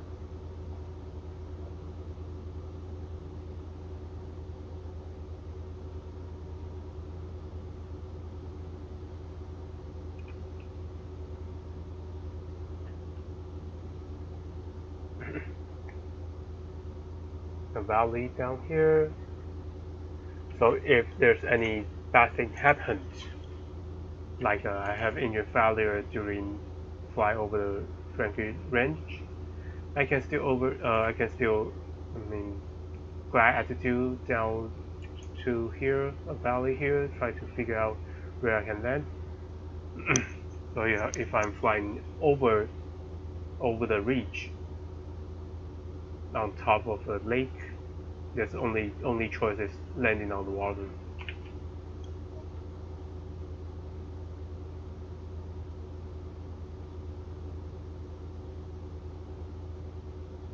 Here it comes to double peak, and ahead of us is a lake. The Penton Ridge and Lake Warden. At right hand side there's also several mountains.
So right now time is 22. I'm about to crossing the lake. ETA 25, so I have 3 minutes, which equals 6 miles.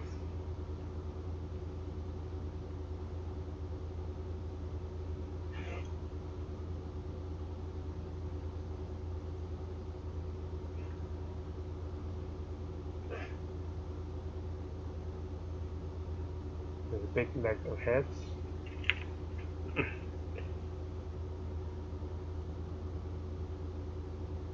And maintain 4,000 until further climbing or descending.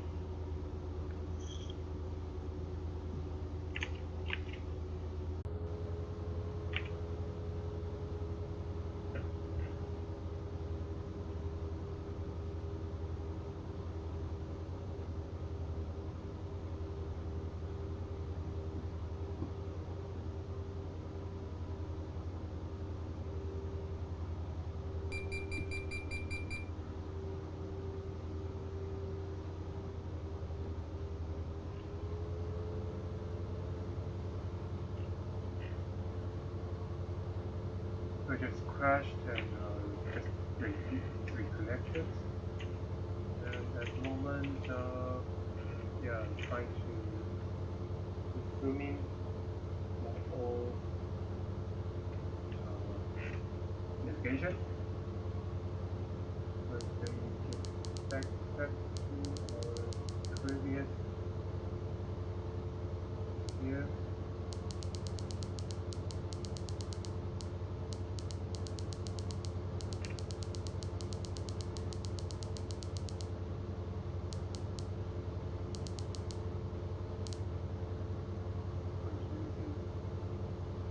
Pilot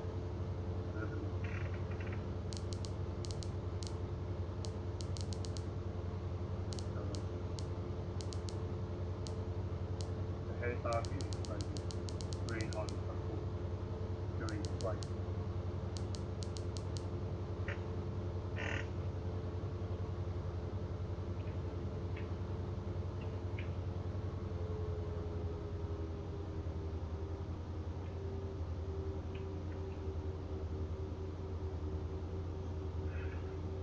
Try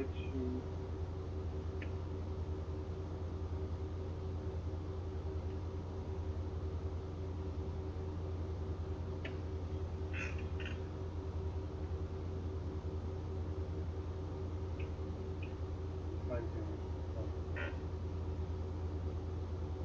take it out.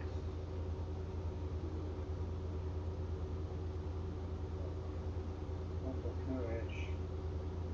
Local QH.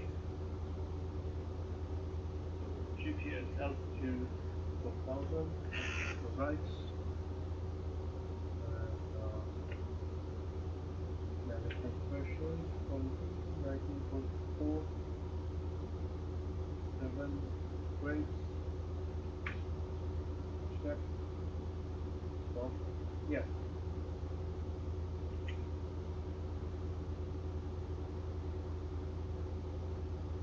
The current passing 935.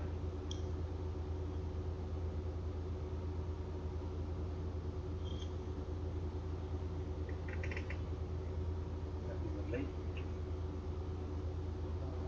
After the lake, shift as a visual of the township and flight center side.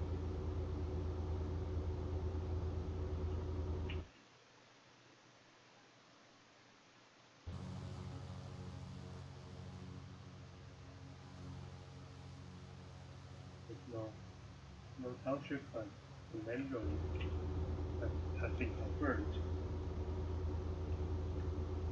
So passing the main road, tracking next one is 6, heading 304.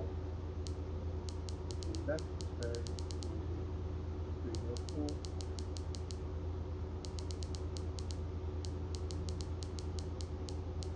6.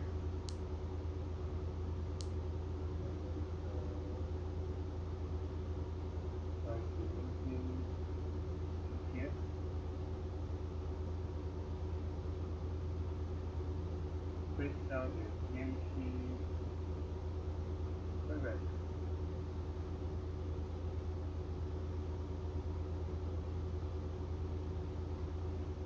November 0, Queenstown, active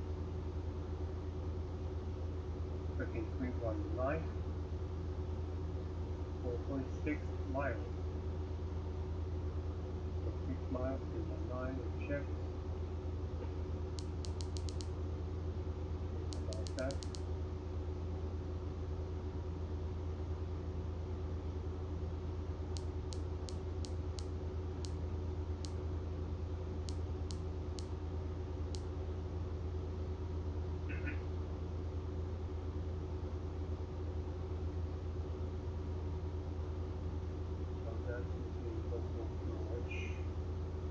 Actually, I don't have much information, so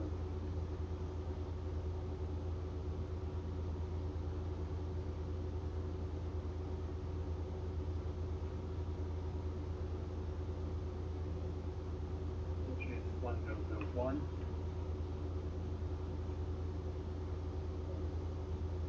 Yep, success.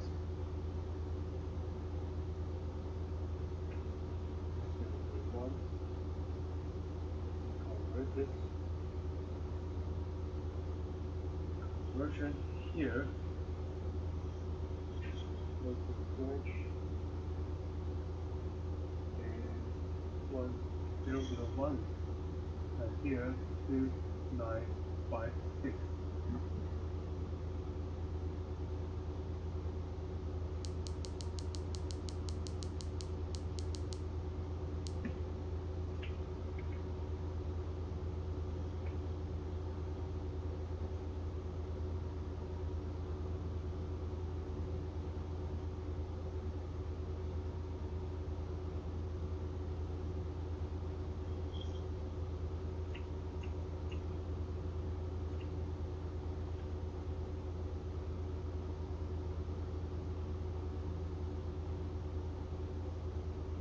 Still maintain 4,000 feet. Right hand lock. Back to Queenstown 5 and close 458.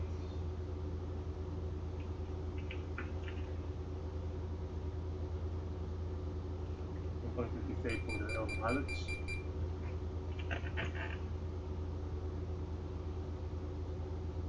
Disable the GPS hot.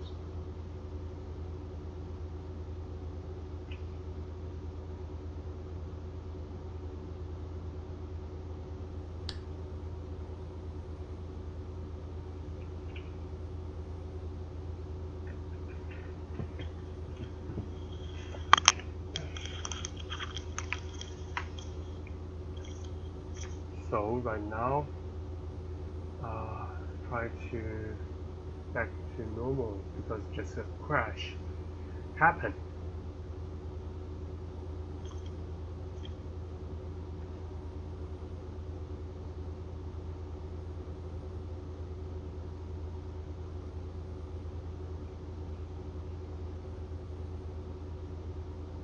Still maintain 4,000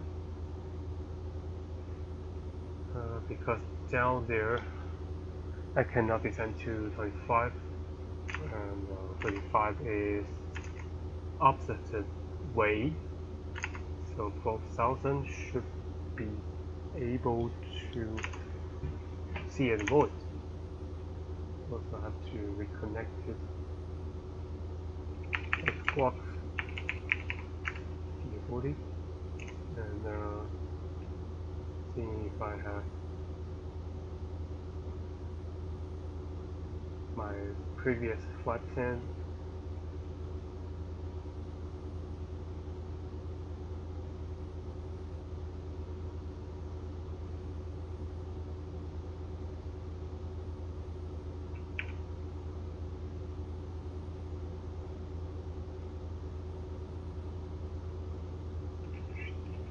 Didn't give me my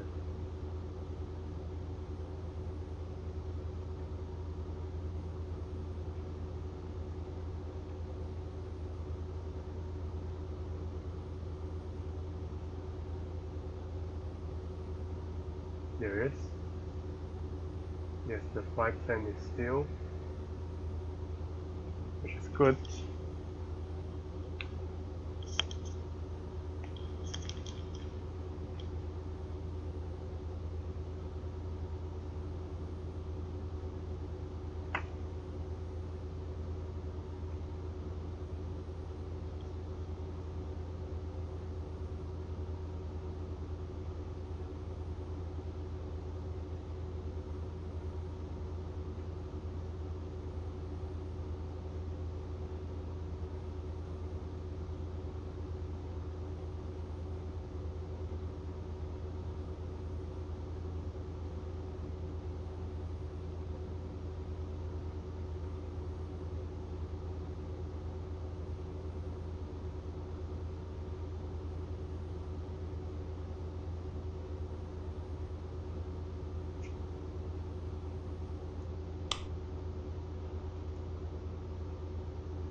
I can see at the front there's another lake over there, which is should be our destination.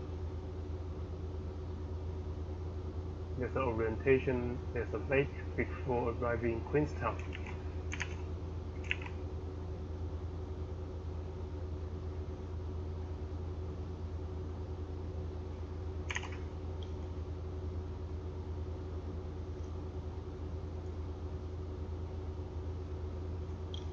Let's see if there's any interesting of Queenstown.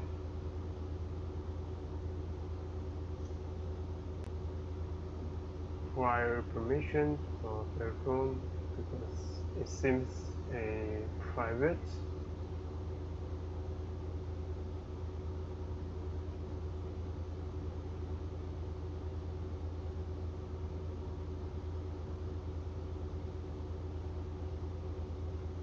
Visit West Coast Council website for further information regarding airport activity that may affect landing approval.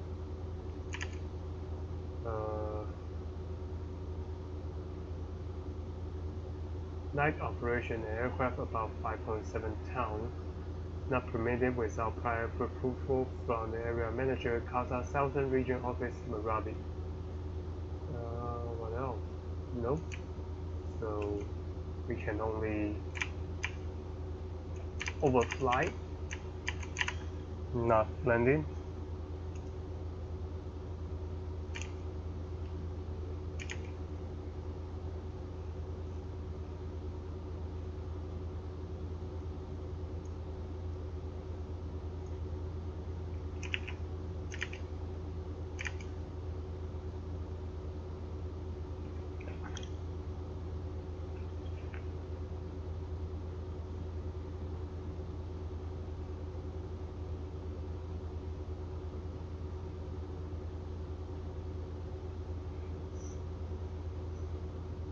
It's raining.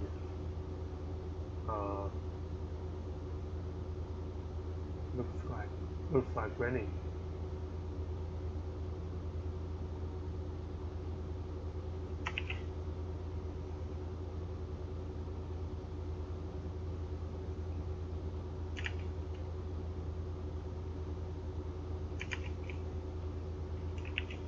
This should be the big terrain ahead. Here. ETA is 14 minutes. So we should arrive in around halfway already.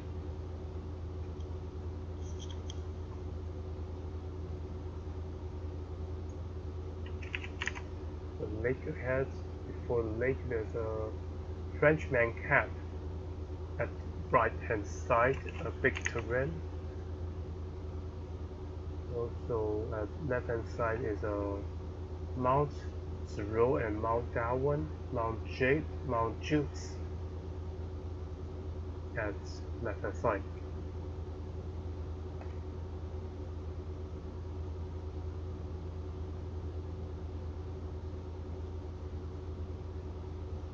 Let's see if any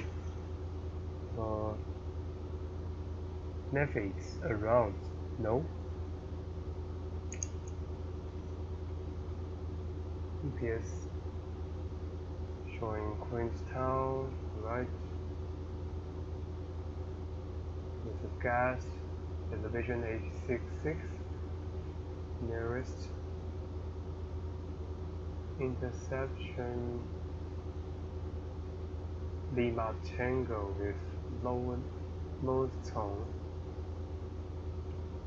Too high, okay.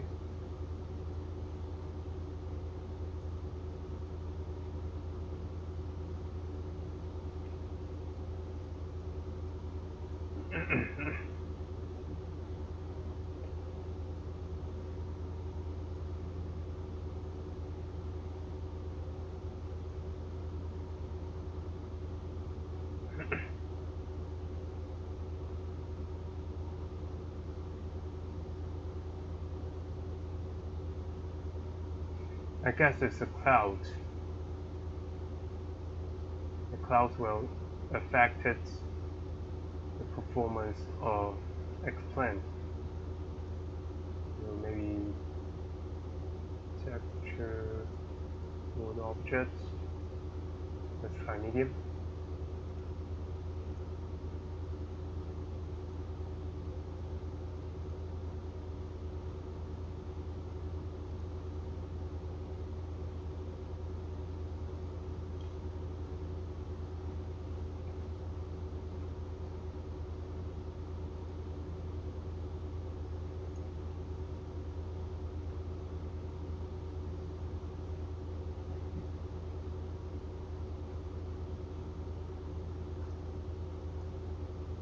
Reloading and after responding. Okay, get back. Still, it's improving around 15.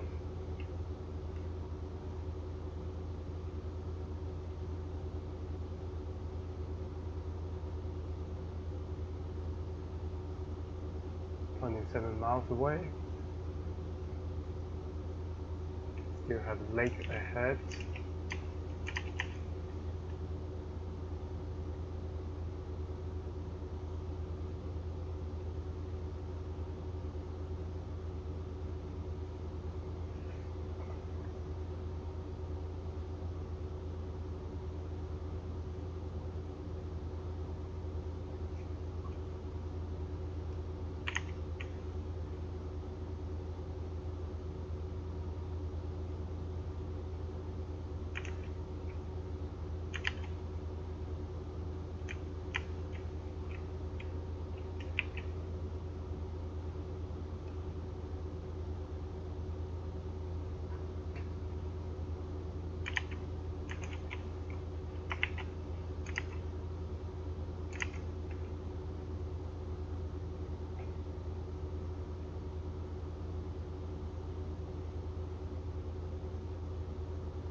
And after Queenstown, there's several problems because 4,000 feet will not able to get past through the terrain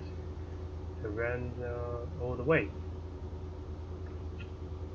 4,000 is way more not enough.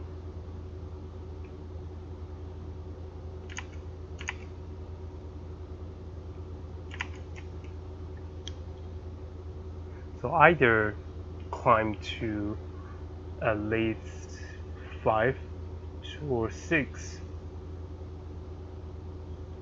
or reroute it. 4,000 is a trouble. That should be alright.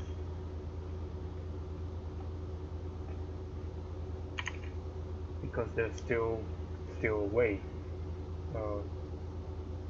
Rail highway, which might be lower than 4, might be. There's a lake over here, 4,000.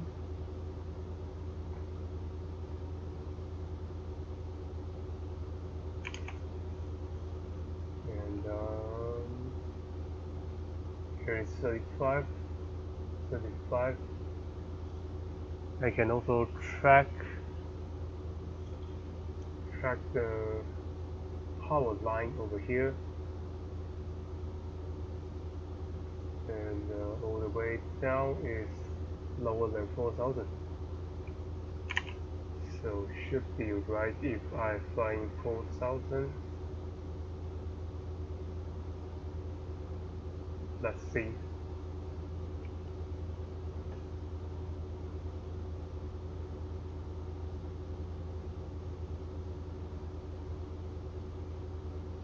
Let's check if I am not going marijuana. Direct track over here. 4,000 is way more not enough altitude.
The GPS told us there's 8 minutes left, about 15 miles away.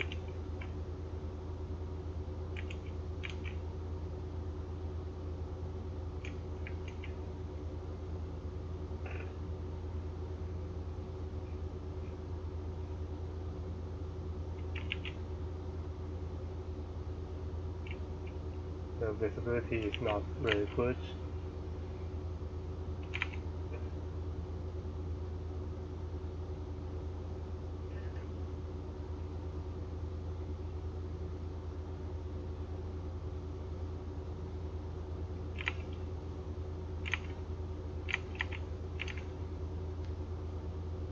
Also, the ground speed is not as fast as expected.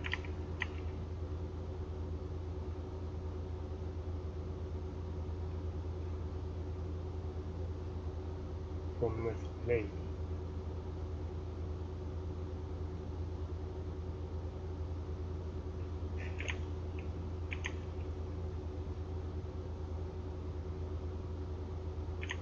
Seven minutes late. After that, should turning right, tracking 055. I can also use in net base as well. But should track into crazy, and 4,000 is not enough of not enough altitude for passing terrain. One way is go further, passing Mount Osa, tracking north,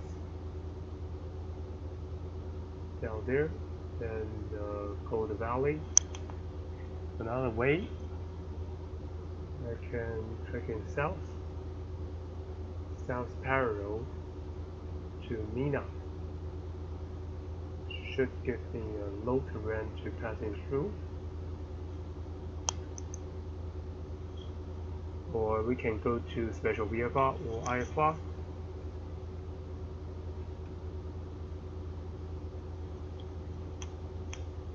Let's see.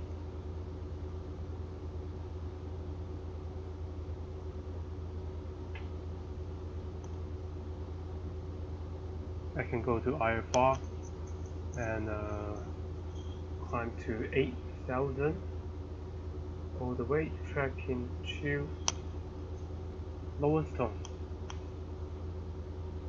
with there's no star but an LS for runway 32. That's another way.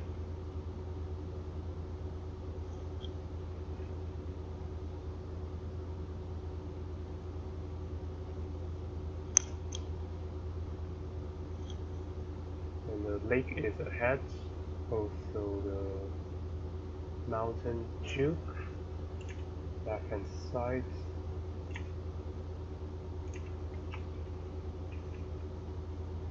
I should go through here, which is a little bit lower ridge for me to get through it.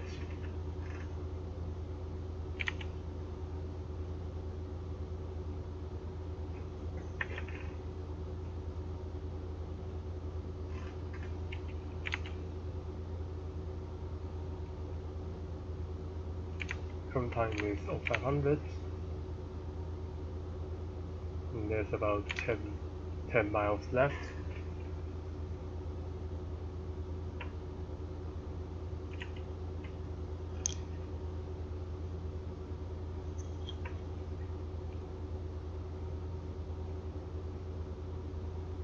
And we're using autopilot at the moment.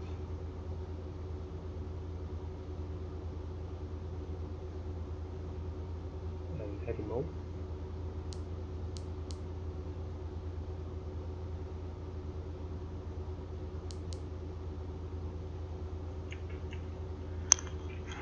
To verify it,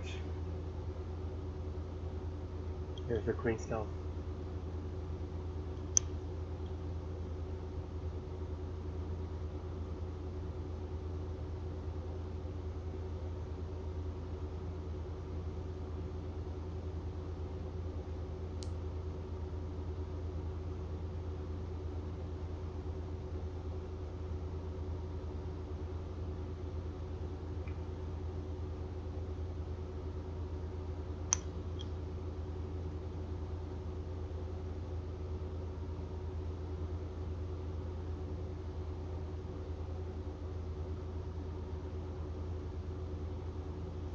after Queenstown, tracking right.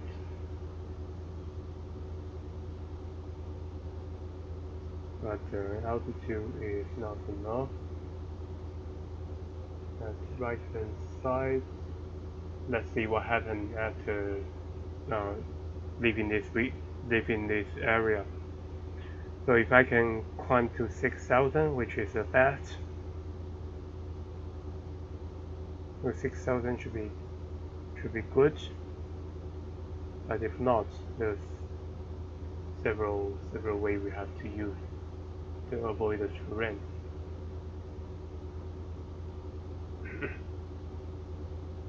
Right now, passing through the valley.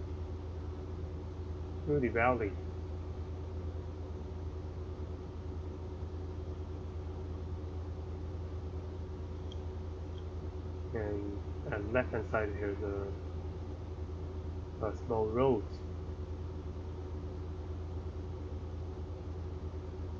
And then through, coming up.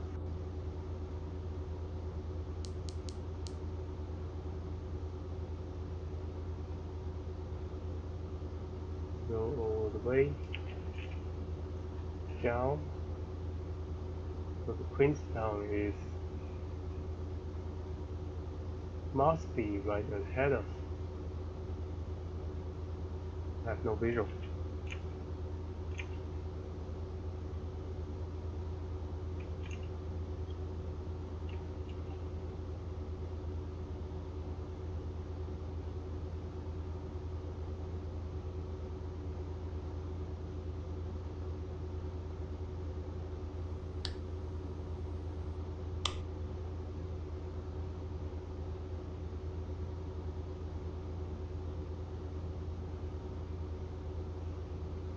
See ships.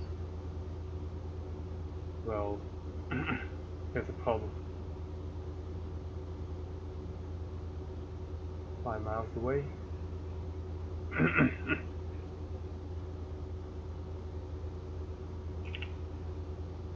The visibility is not so great.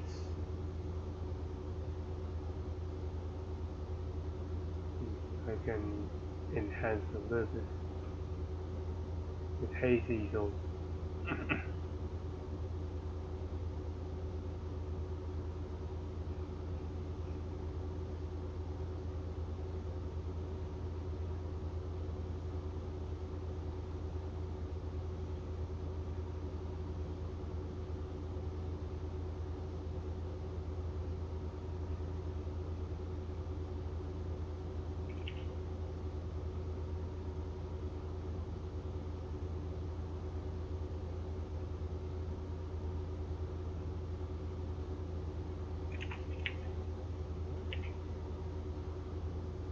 it should be a big township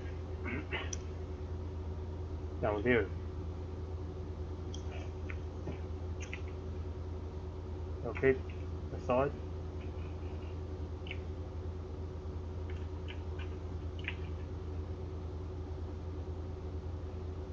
The Queenstown.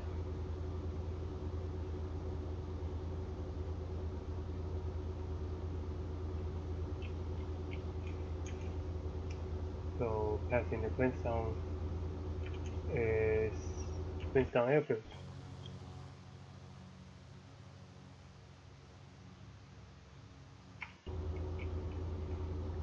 You can see anything.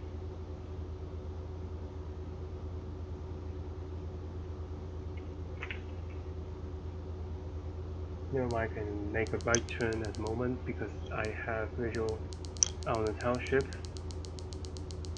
So make a right turn a little bit.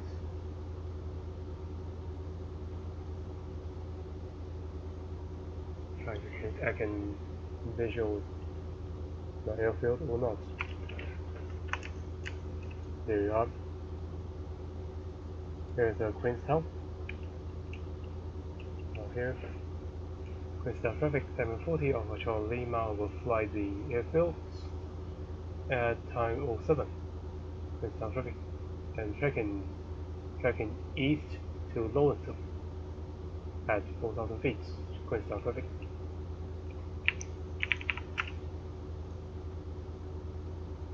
Tracking location is 055.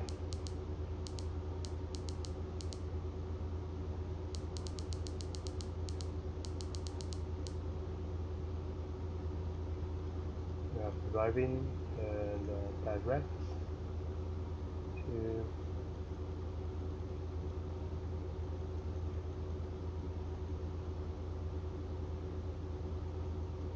Yankee Mike Lima Tango.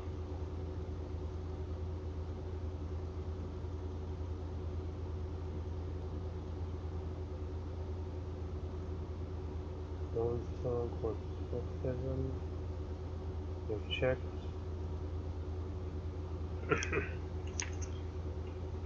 So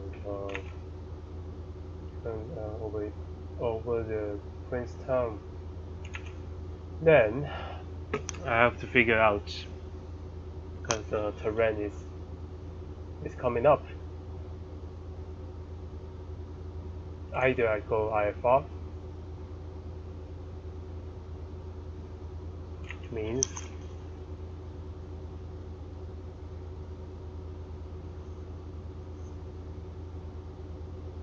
track to Iron, because the Queenstown is on the Whiskey 410.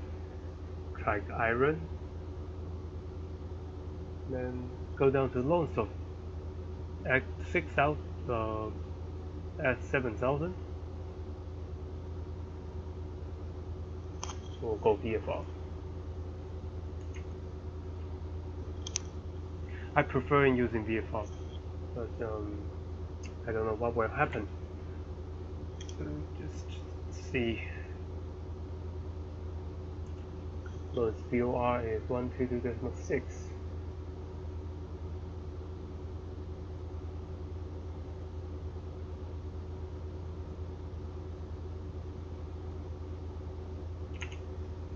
Oh, 112.6.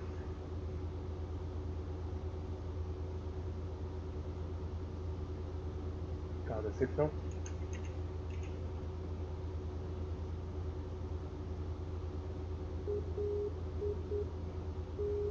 Okay, this is Lima Tango. Okay, so 122.6. VODME. Here we go. I have 140 knots, 76 miles away, and so it's 3 minutes for arrival.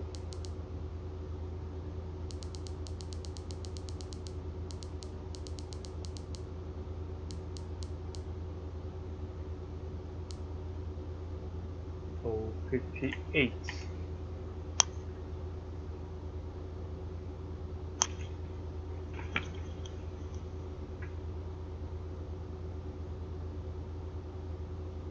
So I have a strong tailwind at the moment.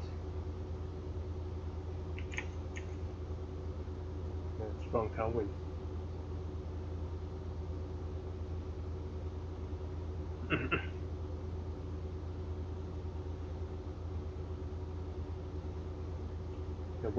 The ceiling is still low.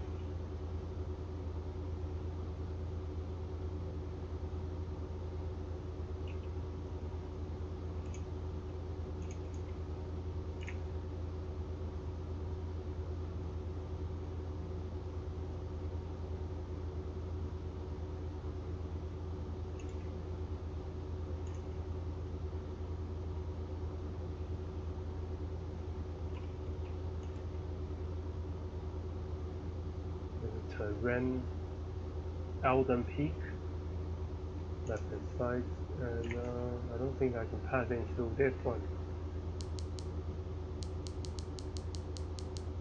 It must be right track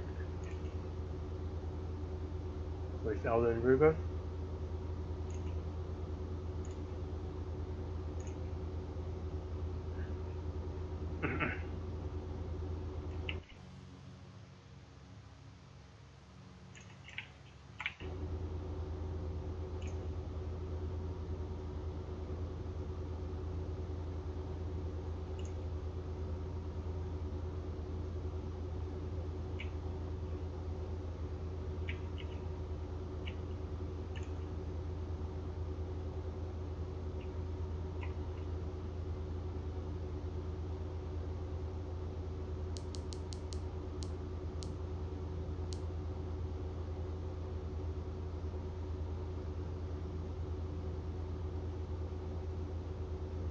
cannot keep climbing.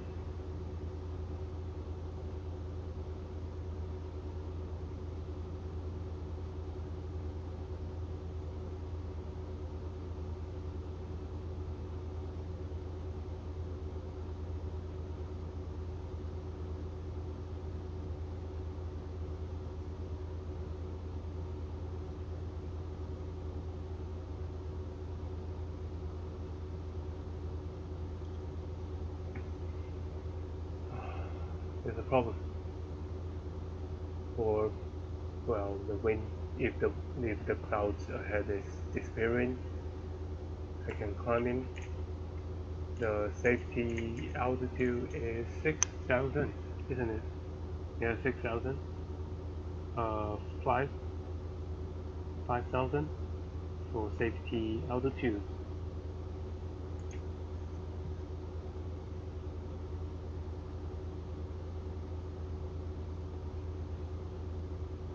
So keep tracking this, keep tracking the river, and tracking 0708.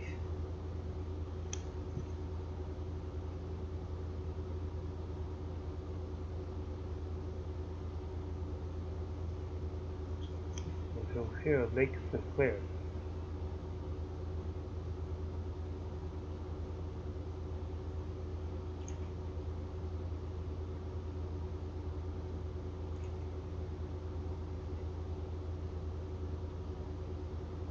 Oh, that's close. That's really close.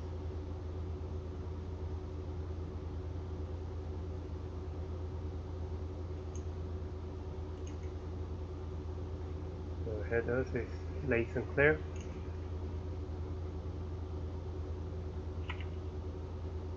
And the clouds seems not disappearing. I should decided if I should go further to Lake Sinclair or trekking Lake Sinclair down to the Went Bridge and Mervaro.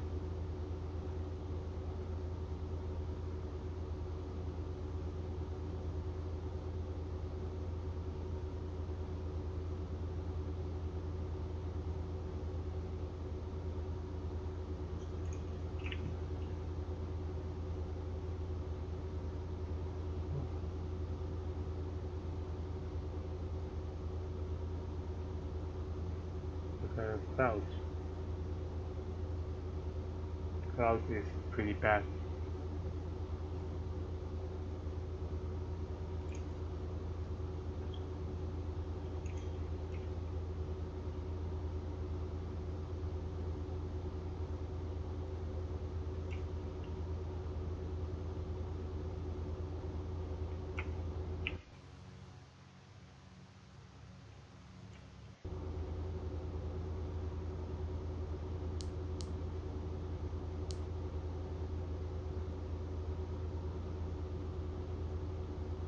At least the terrain is alright.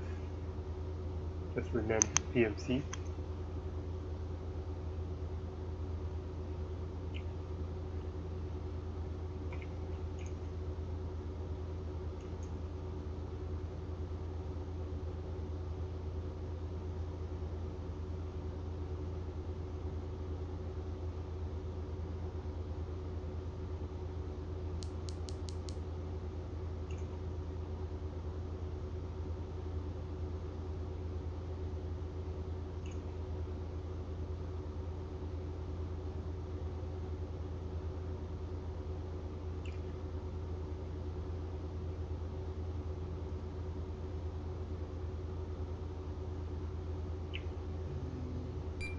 Disable the autopilot.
see, I think it can fly through here.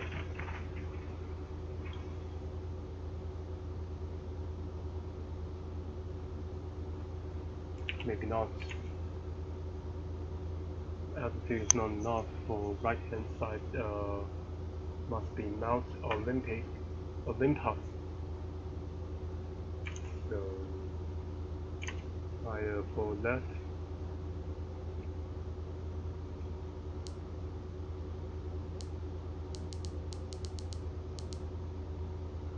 For left and tracking another side. Tracking north side of Olympus.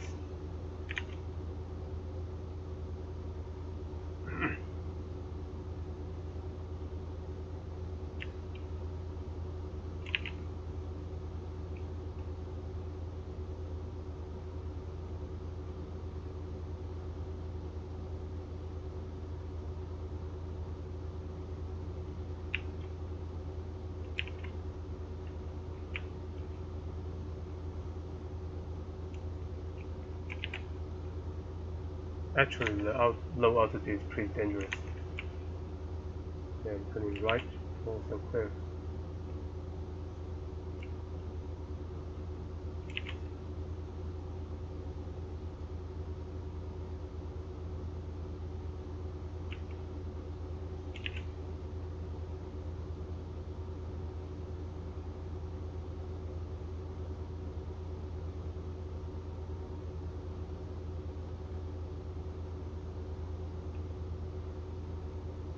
There we go.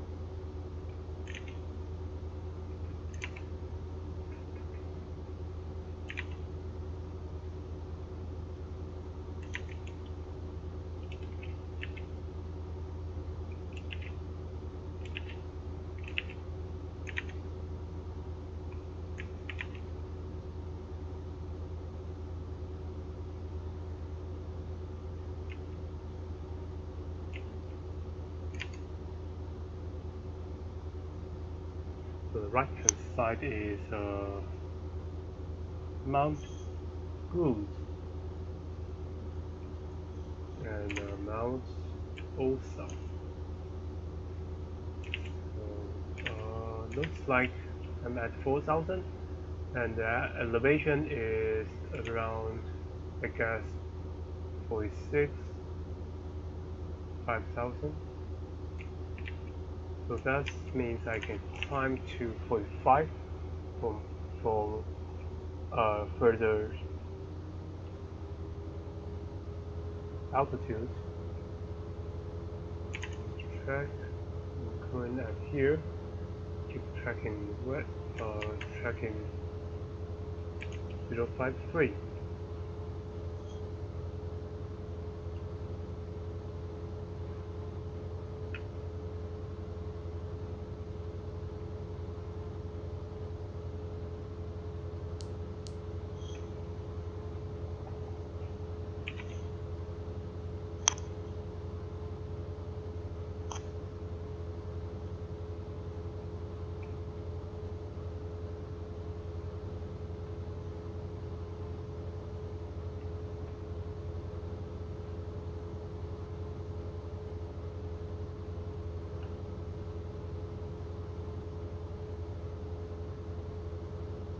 Homing if plane enter LT above 1500, class A is active above. Roger that.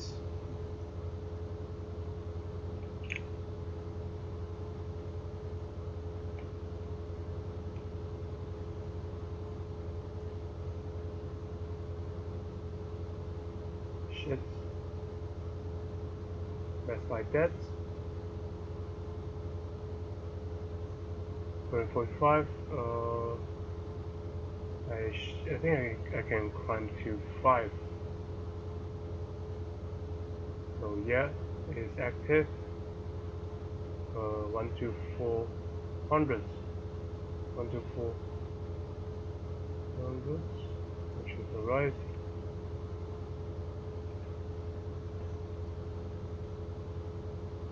We'll call it 1 to 400.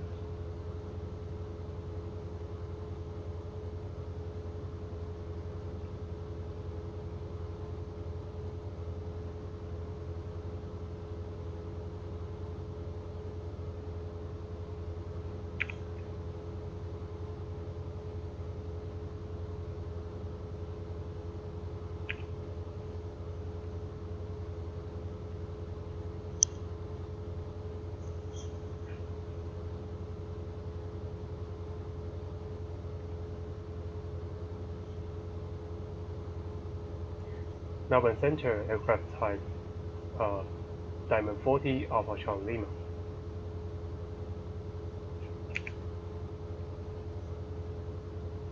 Alpha Charlie Lima, Melbourne Center. Alpha Charlie Lima with VFR, altitude 5000, tracking east to Lonesome.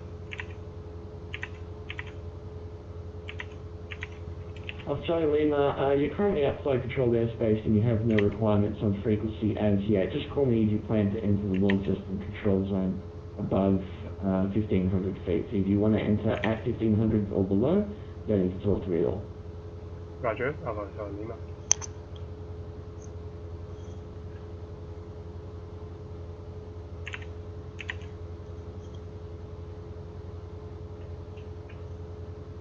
I'm not sure, yes.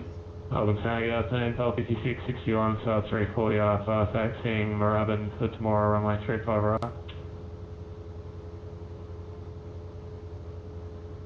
Flight 5661, Melbourne Center, g'day. No report on Moorabbin, squawk 3135.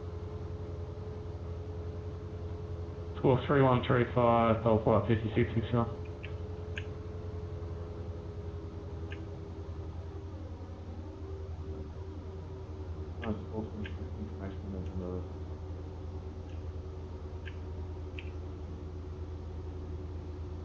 Course 446, taxi holding point Quebec, runway 27. So current center said I'm out of control spaces because current location I'm at is around here. So like I'm here, and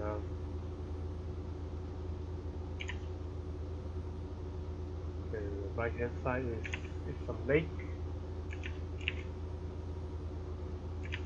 and because right now the ELO level is flight level 125, and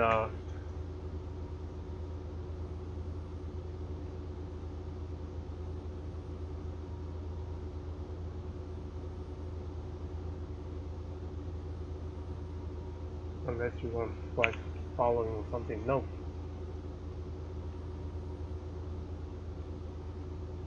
We'll drive. Let me see that. Let me see. I can get in autopilot at moment, and let's see what. This is the shot. Okay, I got it. That's Google file Delta 0 Bravo 3 0 Bravo 3 November Alpha 5 G3 Bravo Tango VY 2 Alpha 2 Foxtrot Sierra Yankee Lima Romeo Sierra Delta Mike Zulu India Delta Echo Uniform for view. Let's see, no, is this it? Shoot. Bravo 3 November Alpha 5 Golf Bravo Tango 2 Foxtrot Sierra Yankee Lima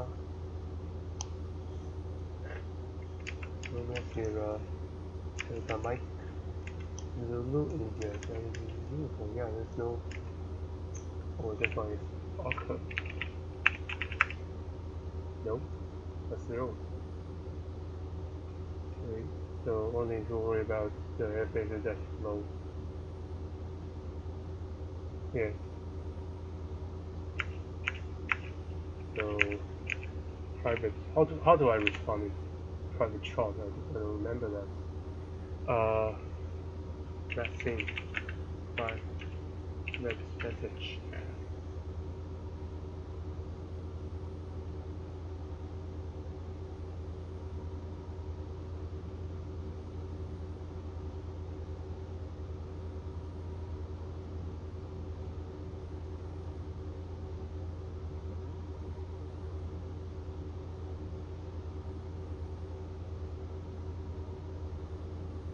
Send message. I'm an Xbox Fox. So go here.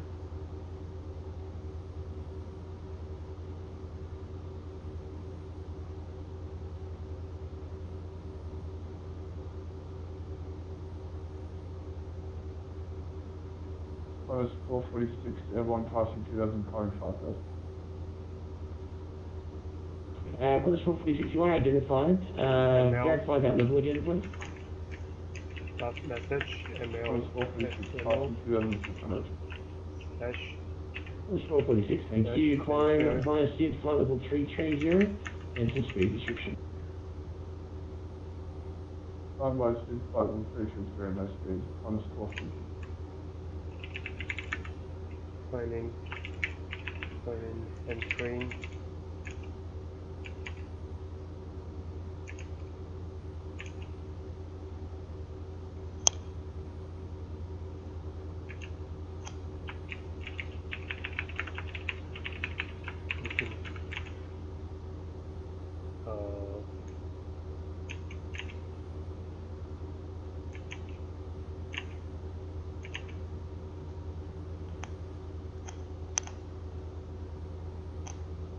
Hold on a second.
Flight 5661, 3 miles northeast of Moorabbin 2000, request clearance. Flight 5661, you are identified. Cleared to more via Harrow planned route. Climb flight level 130. Clear tomorrow, Harry plane route, climb flight level 130, flight 5661.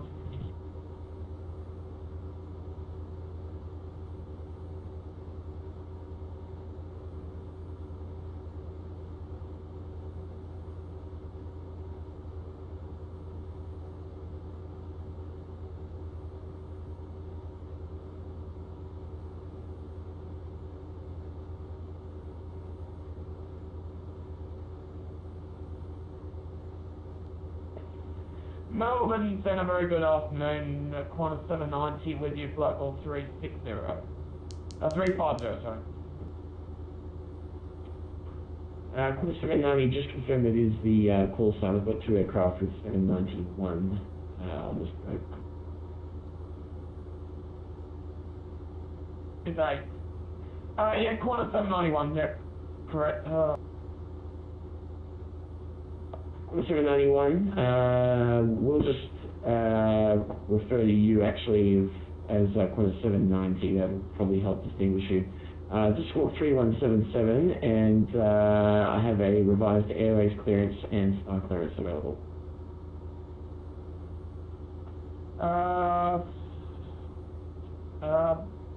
We're ready to copy, stuff. Okay, so I just got an important call and Qantas 791, squawk 3177. We'll clear to Sydney via Hogan and then Rivet. That's the Rivet 3 arrival for runway 25. When ready, descend via the star, flight level 130. QFC.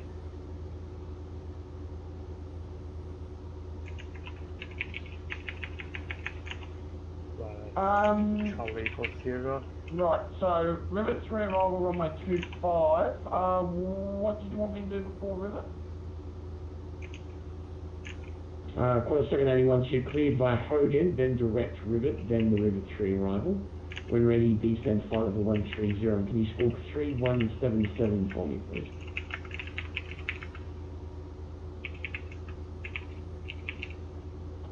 Direct Hogan, then direct Rivet, Rivet 3 arrival, descend and maintain flight level 130 and 3177 for Qantas 791. 791, thanks. Break, Jetstar 512, descend via star 9000, QNH 1008. Stand by the star 9000, 1008 on the QNH, Jetstar 512. 512, the sea level off at 250, I'm pretty sure I gave you 13, but that's alright, I'm sure the approach controller can coordinate you. You can go over to them now on 124.4, enjoy the landing. Over 124.4, Jetstar 512, thank you. Look at that. The lane is pretty flat and altitude elevation pretty high. So currently I'm at somewhere that's Altitude of around here. 6 is clear of runway at Parks. X526, Parks, watch 7 times 35.5, have a good evening. As I say, if you enter at CS, what is it open low? Melbourne Senegal, I'm planning to yeah.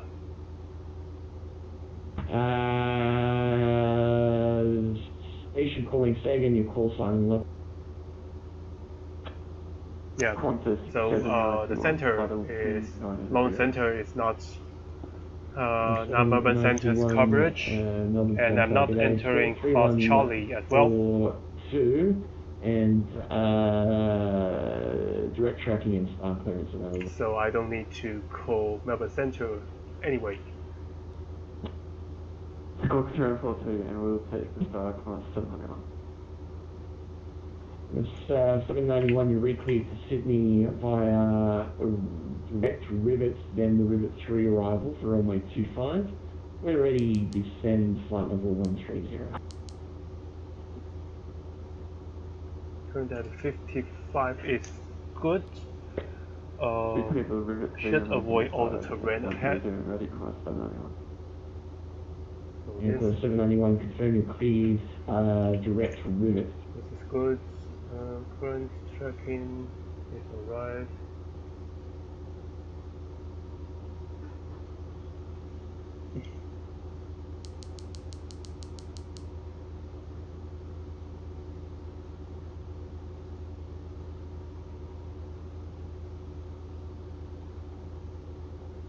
And the 80s here, 1316.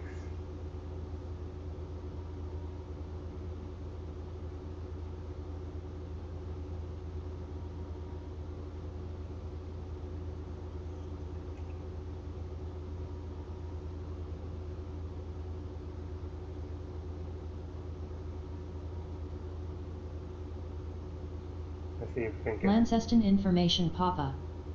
400 Zulu weather. Wind 270 at 7. Visibility more than 10. Sky conditions 11,500 broken. Temperature 10. Dew point 2. Altimeter 2944. Arriving runways 32 left, 32 right. Departing runways 32 left, 32 right.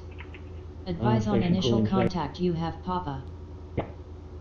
Qantas call 46, request amendments flight level 390. Okay, so 32 left. Let's go 46, climb amended flight level 390. I'm flight level 390. Let's see, current location 25 miles away. So here is 10, here's 11, 25 is around here, about to passing through. The right hand side is Big Lake. just passing through, and so when I down to 1500, but I still need to contact with no incentive.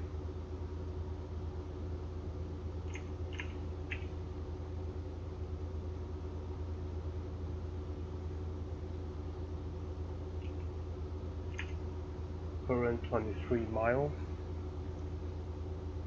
and passing through a township at left hand side.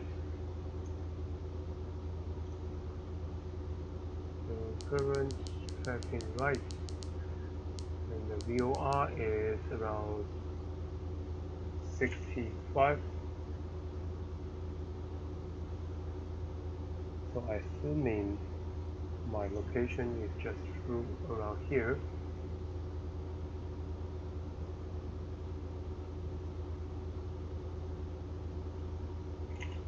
Because after that, start descending, I can start descending.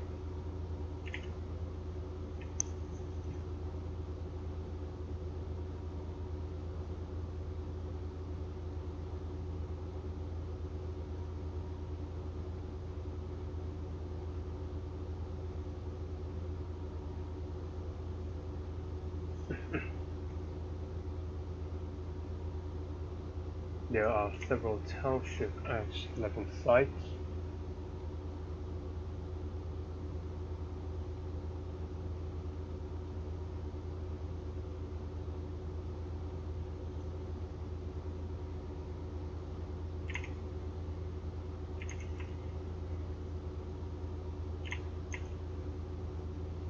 Let's go flight for 52.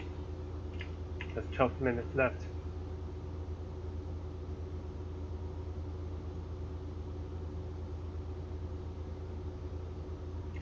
Or 53.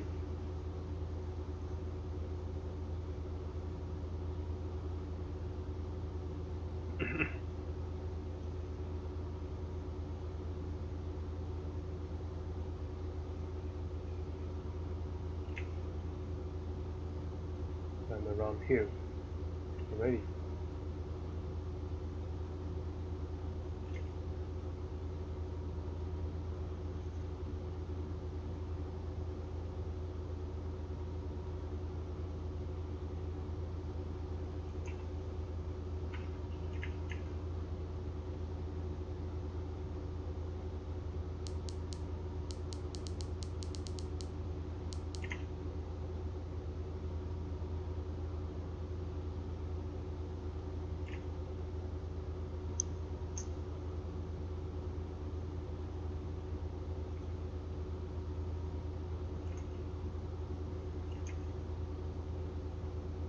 And now is a good time for descending right now.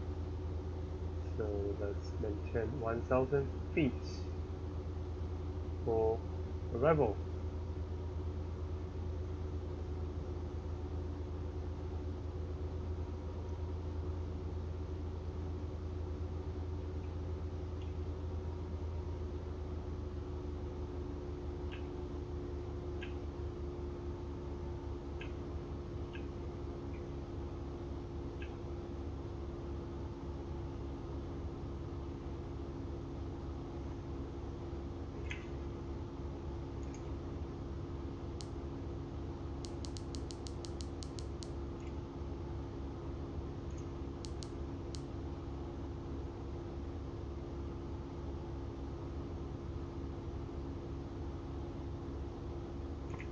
Qantas 790, descend via star 9,000 feet, QH1008.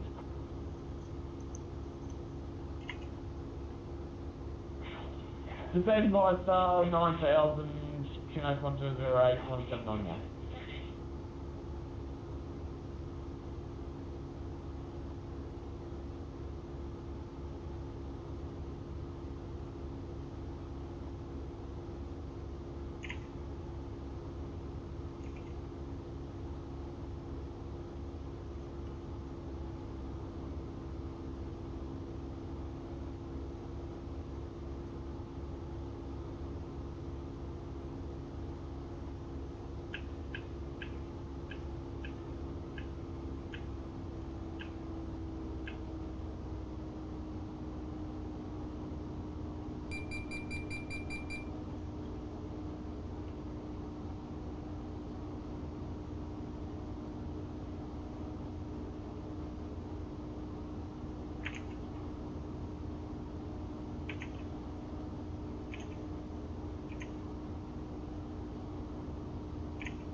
So yeah, the center just messaged me say, okay, you may enter at 1500.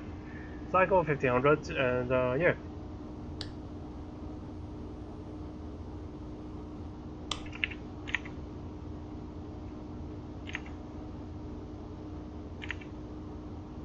Turn 25, about approaching Creasy. What's the 853 star clearance available? Level up, go, class 3 go. What's the 853? You cleared the Rivet 3 arrival, runway 25, when ready, descend flight level 130. We cleared the Rivet 3 arrival, runway 25, when ready Okay, to at front I have 130 Creasy. off the 8.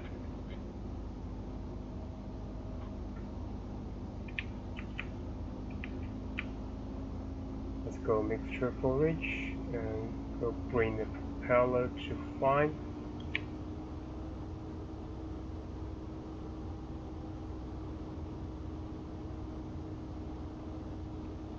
Coming up fine.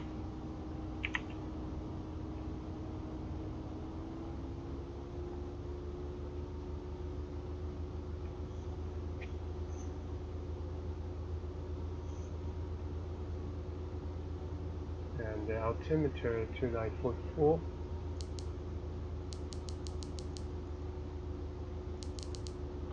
Yes, 790, contact Sydney approach 124.4, bye-bye. And tracking 081. 124.4, corner 791, thank you. Haven't been in. Here comes Creasy.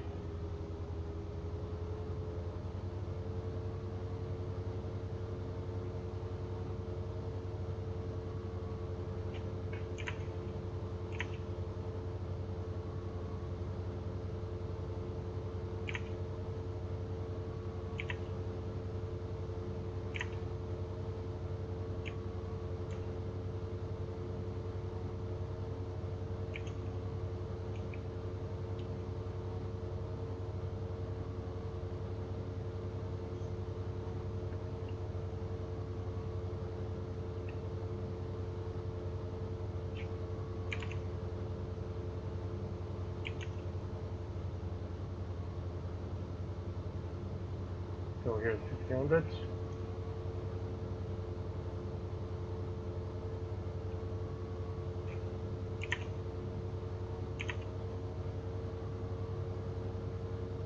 And set for 3000.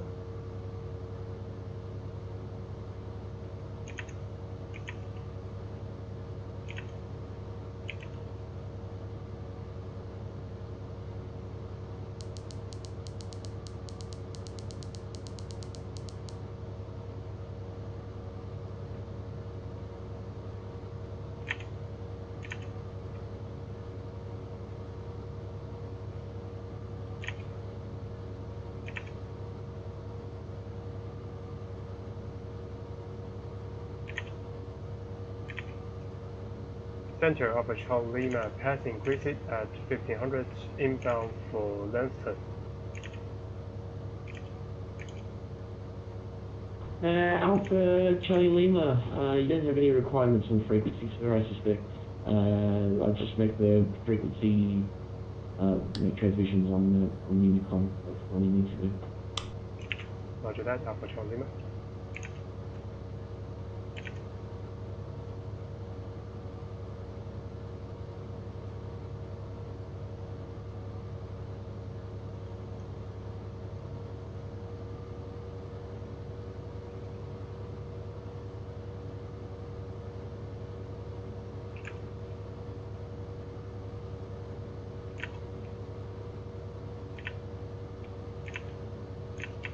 Well, 791 descends via star 9000 QNH 1008.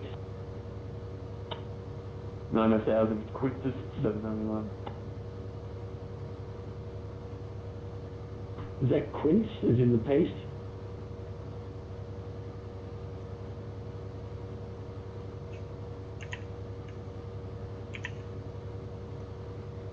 We'll go to runway 32.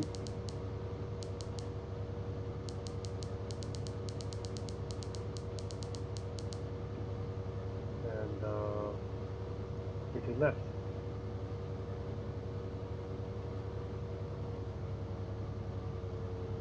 Also, I can get to, you know, like where's iOS?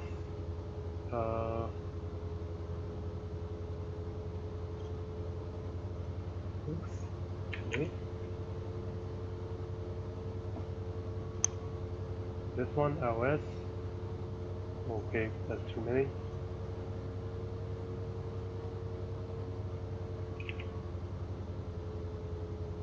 there one about it?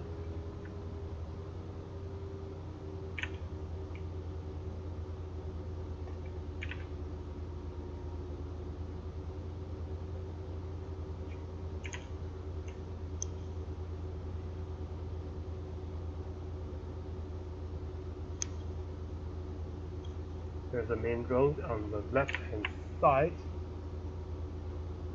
So after passing that, maintain 1000, lights on, fuel pumps on, get ready for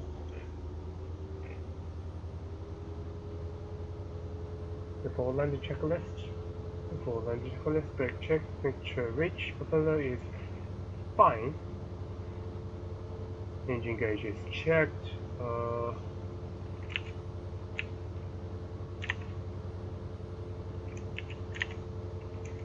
Land runway 32, full secure, Honda secure, no traffic in sight. Before landing checklist is complete.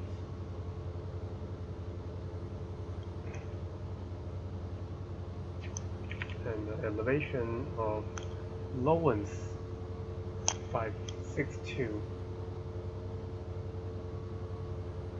So currently 562, should get up a little more.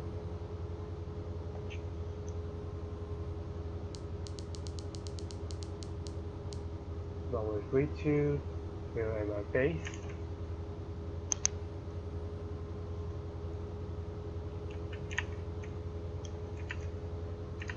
Passing the main road.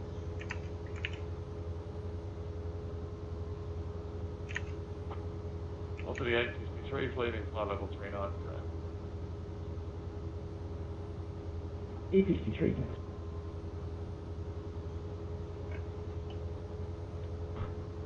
It's 791, contact Sydney approach 124, decimal 4, goodbye. 1244, see you later, Connor 791.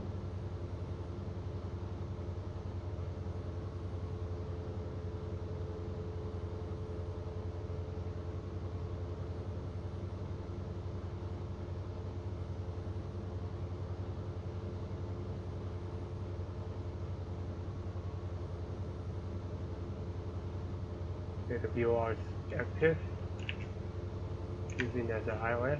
But if I'm looking for iOS, the LT is 109.5.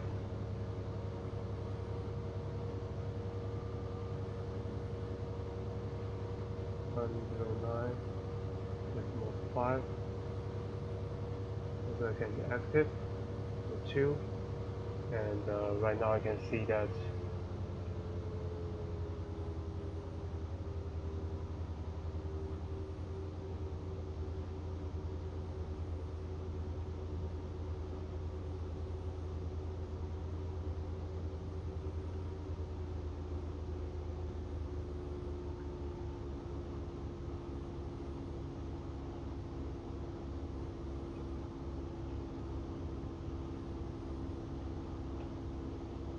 here's our insights.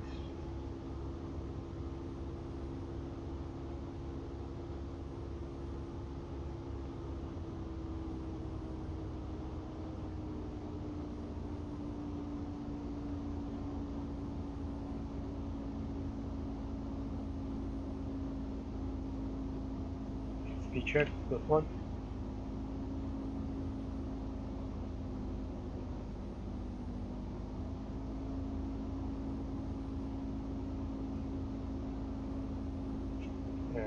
full flip.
There's 446, star clearance available. Thomas 446. There's 446, cleared the route 3 arrival, runway 25, when ready, descend flight level 130. We drove it to arrival, runway 25, when ready to send flight for 130.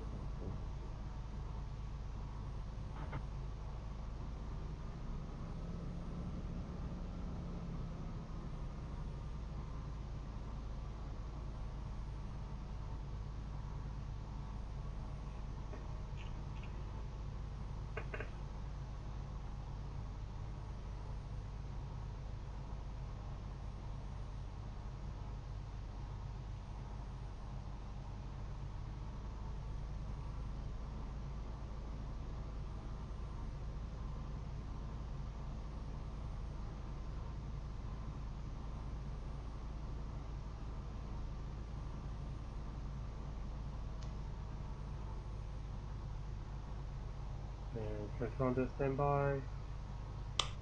Lights off.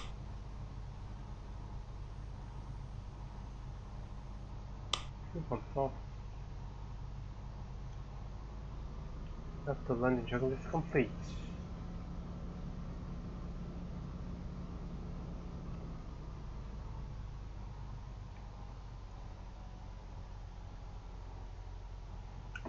And let me check about where I should go. SRS. Downloading.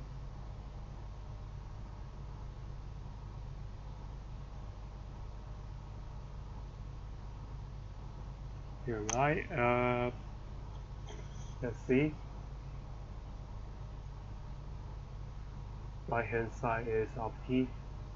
Apparently the terminal is at right hand side.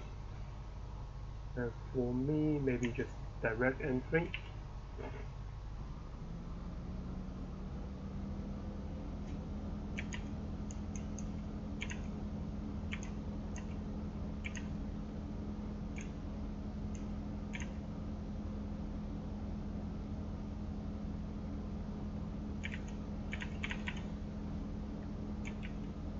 And parking main at left hand side or right hand side as a one as well. So I guess I may park at here.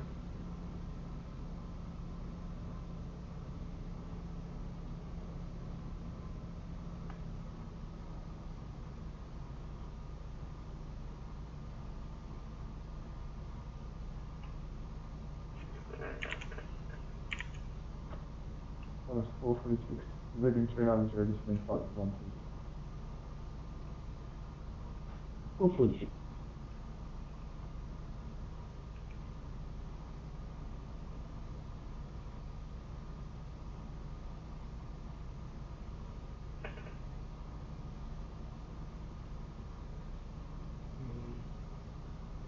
a little bit more.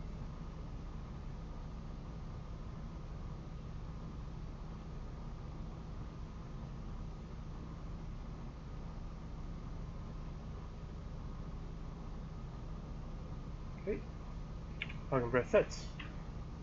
The rubber time is 0601, 0600, 0600, shutdown time not set in 0602. 5853, descend 9000, QNH1008. Shutdown checklist, set to take off.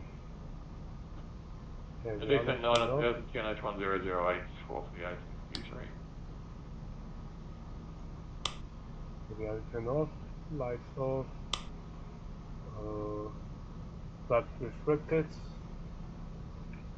throttle idle mixture clean.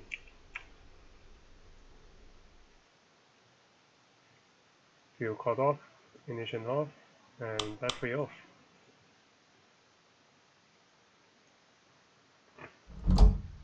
Helmet and Civic.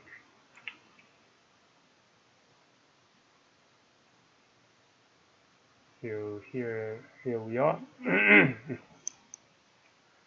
Landing at Lonzo, and our track right here is pretty ugly.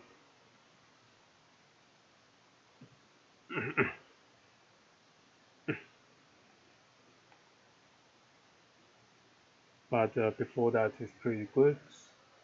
All the track is pretty fine. Yeah, good flight. And driving Longstone by VFR. What else? Looking for fuel. 86 kilograms. Two, that is 199.4 or 9.4. And that's 192, that is cost 72, that's 72.6. Total engine time is 3 hours 18 minutes. Flight time is 3 hours.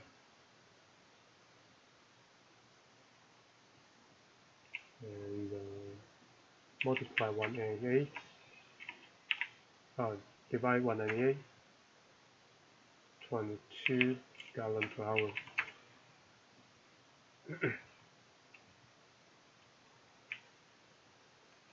Plus 196. So the flight time now is 43.65 by 64 feet. And done.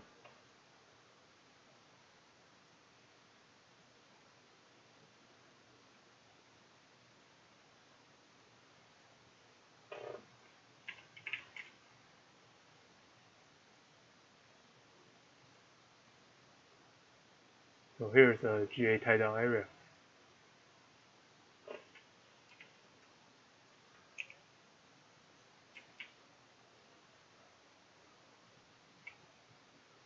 My gas is over here.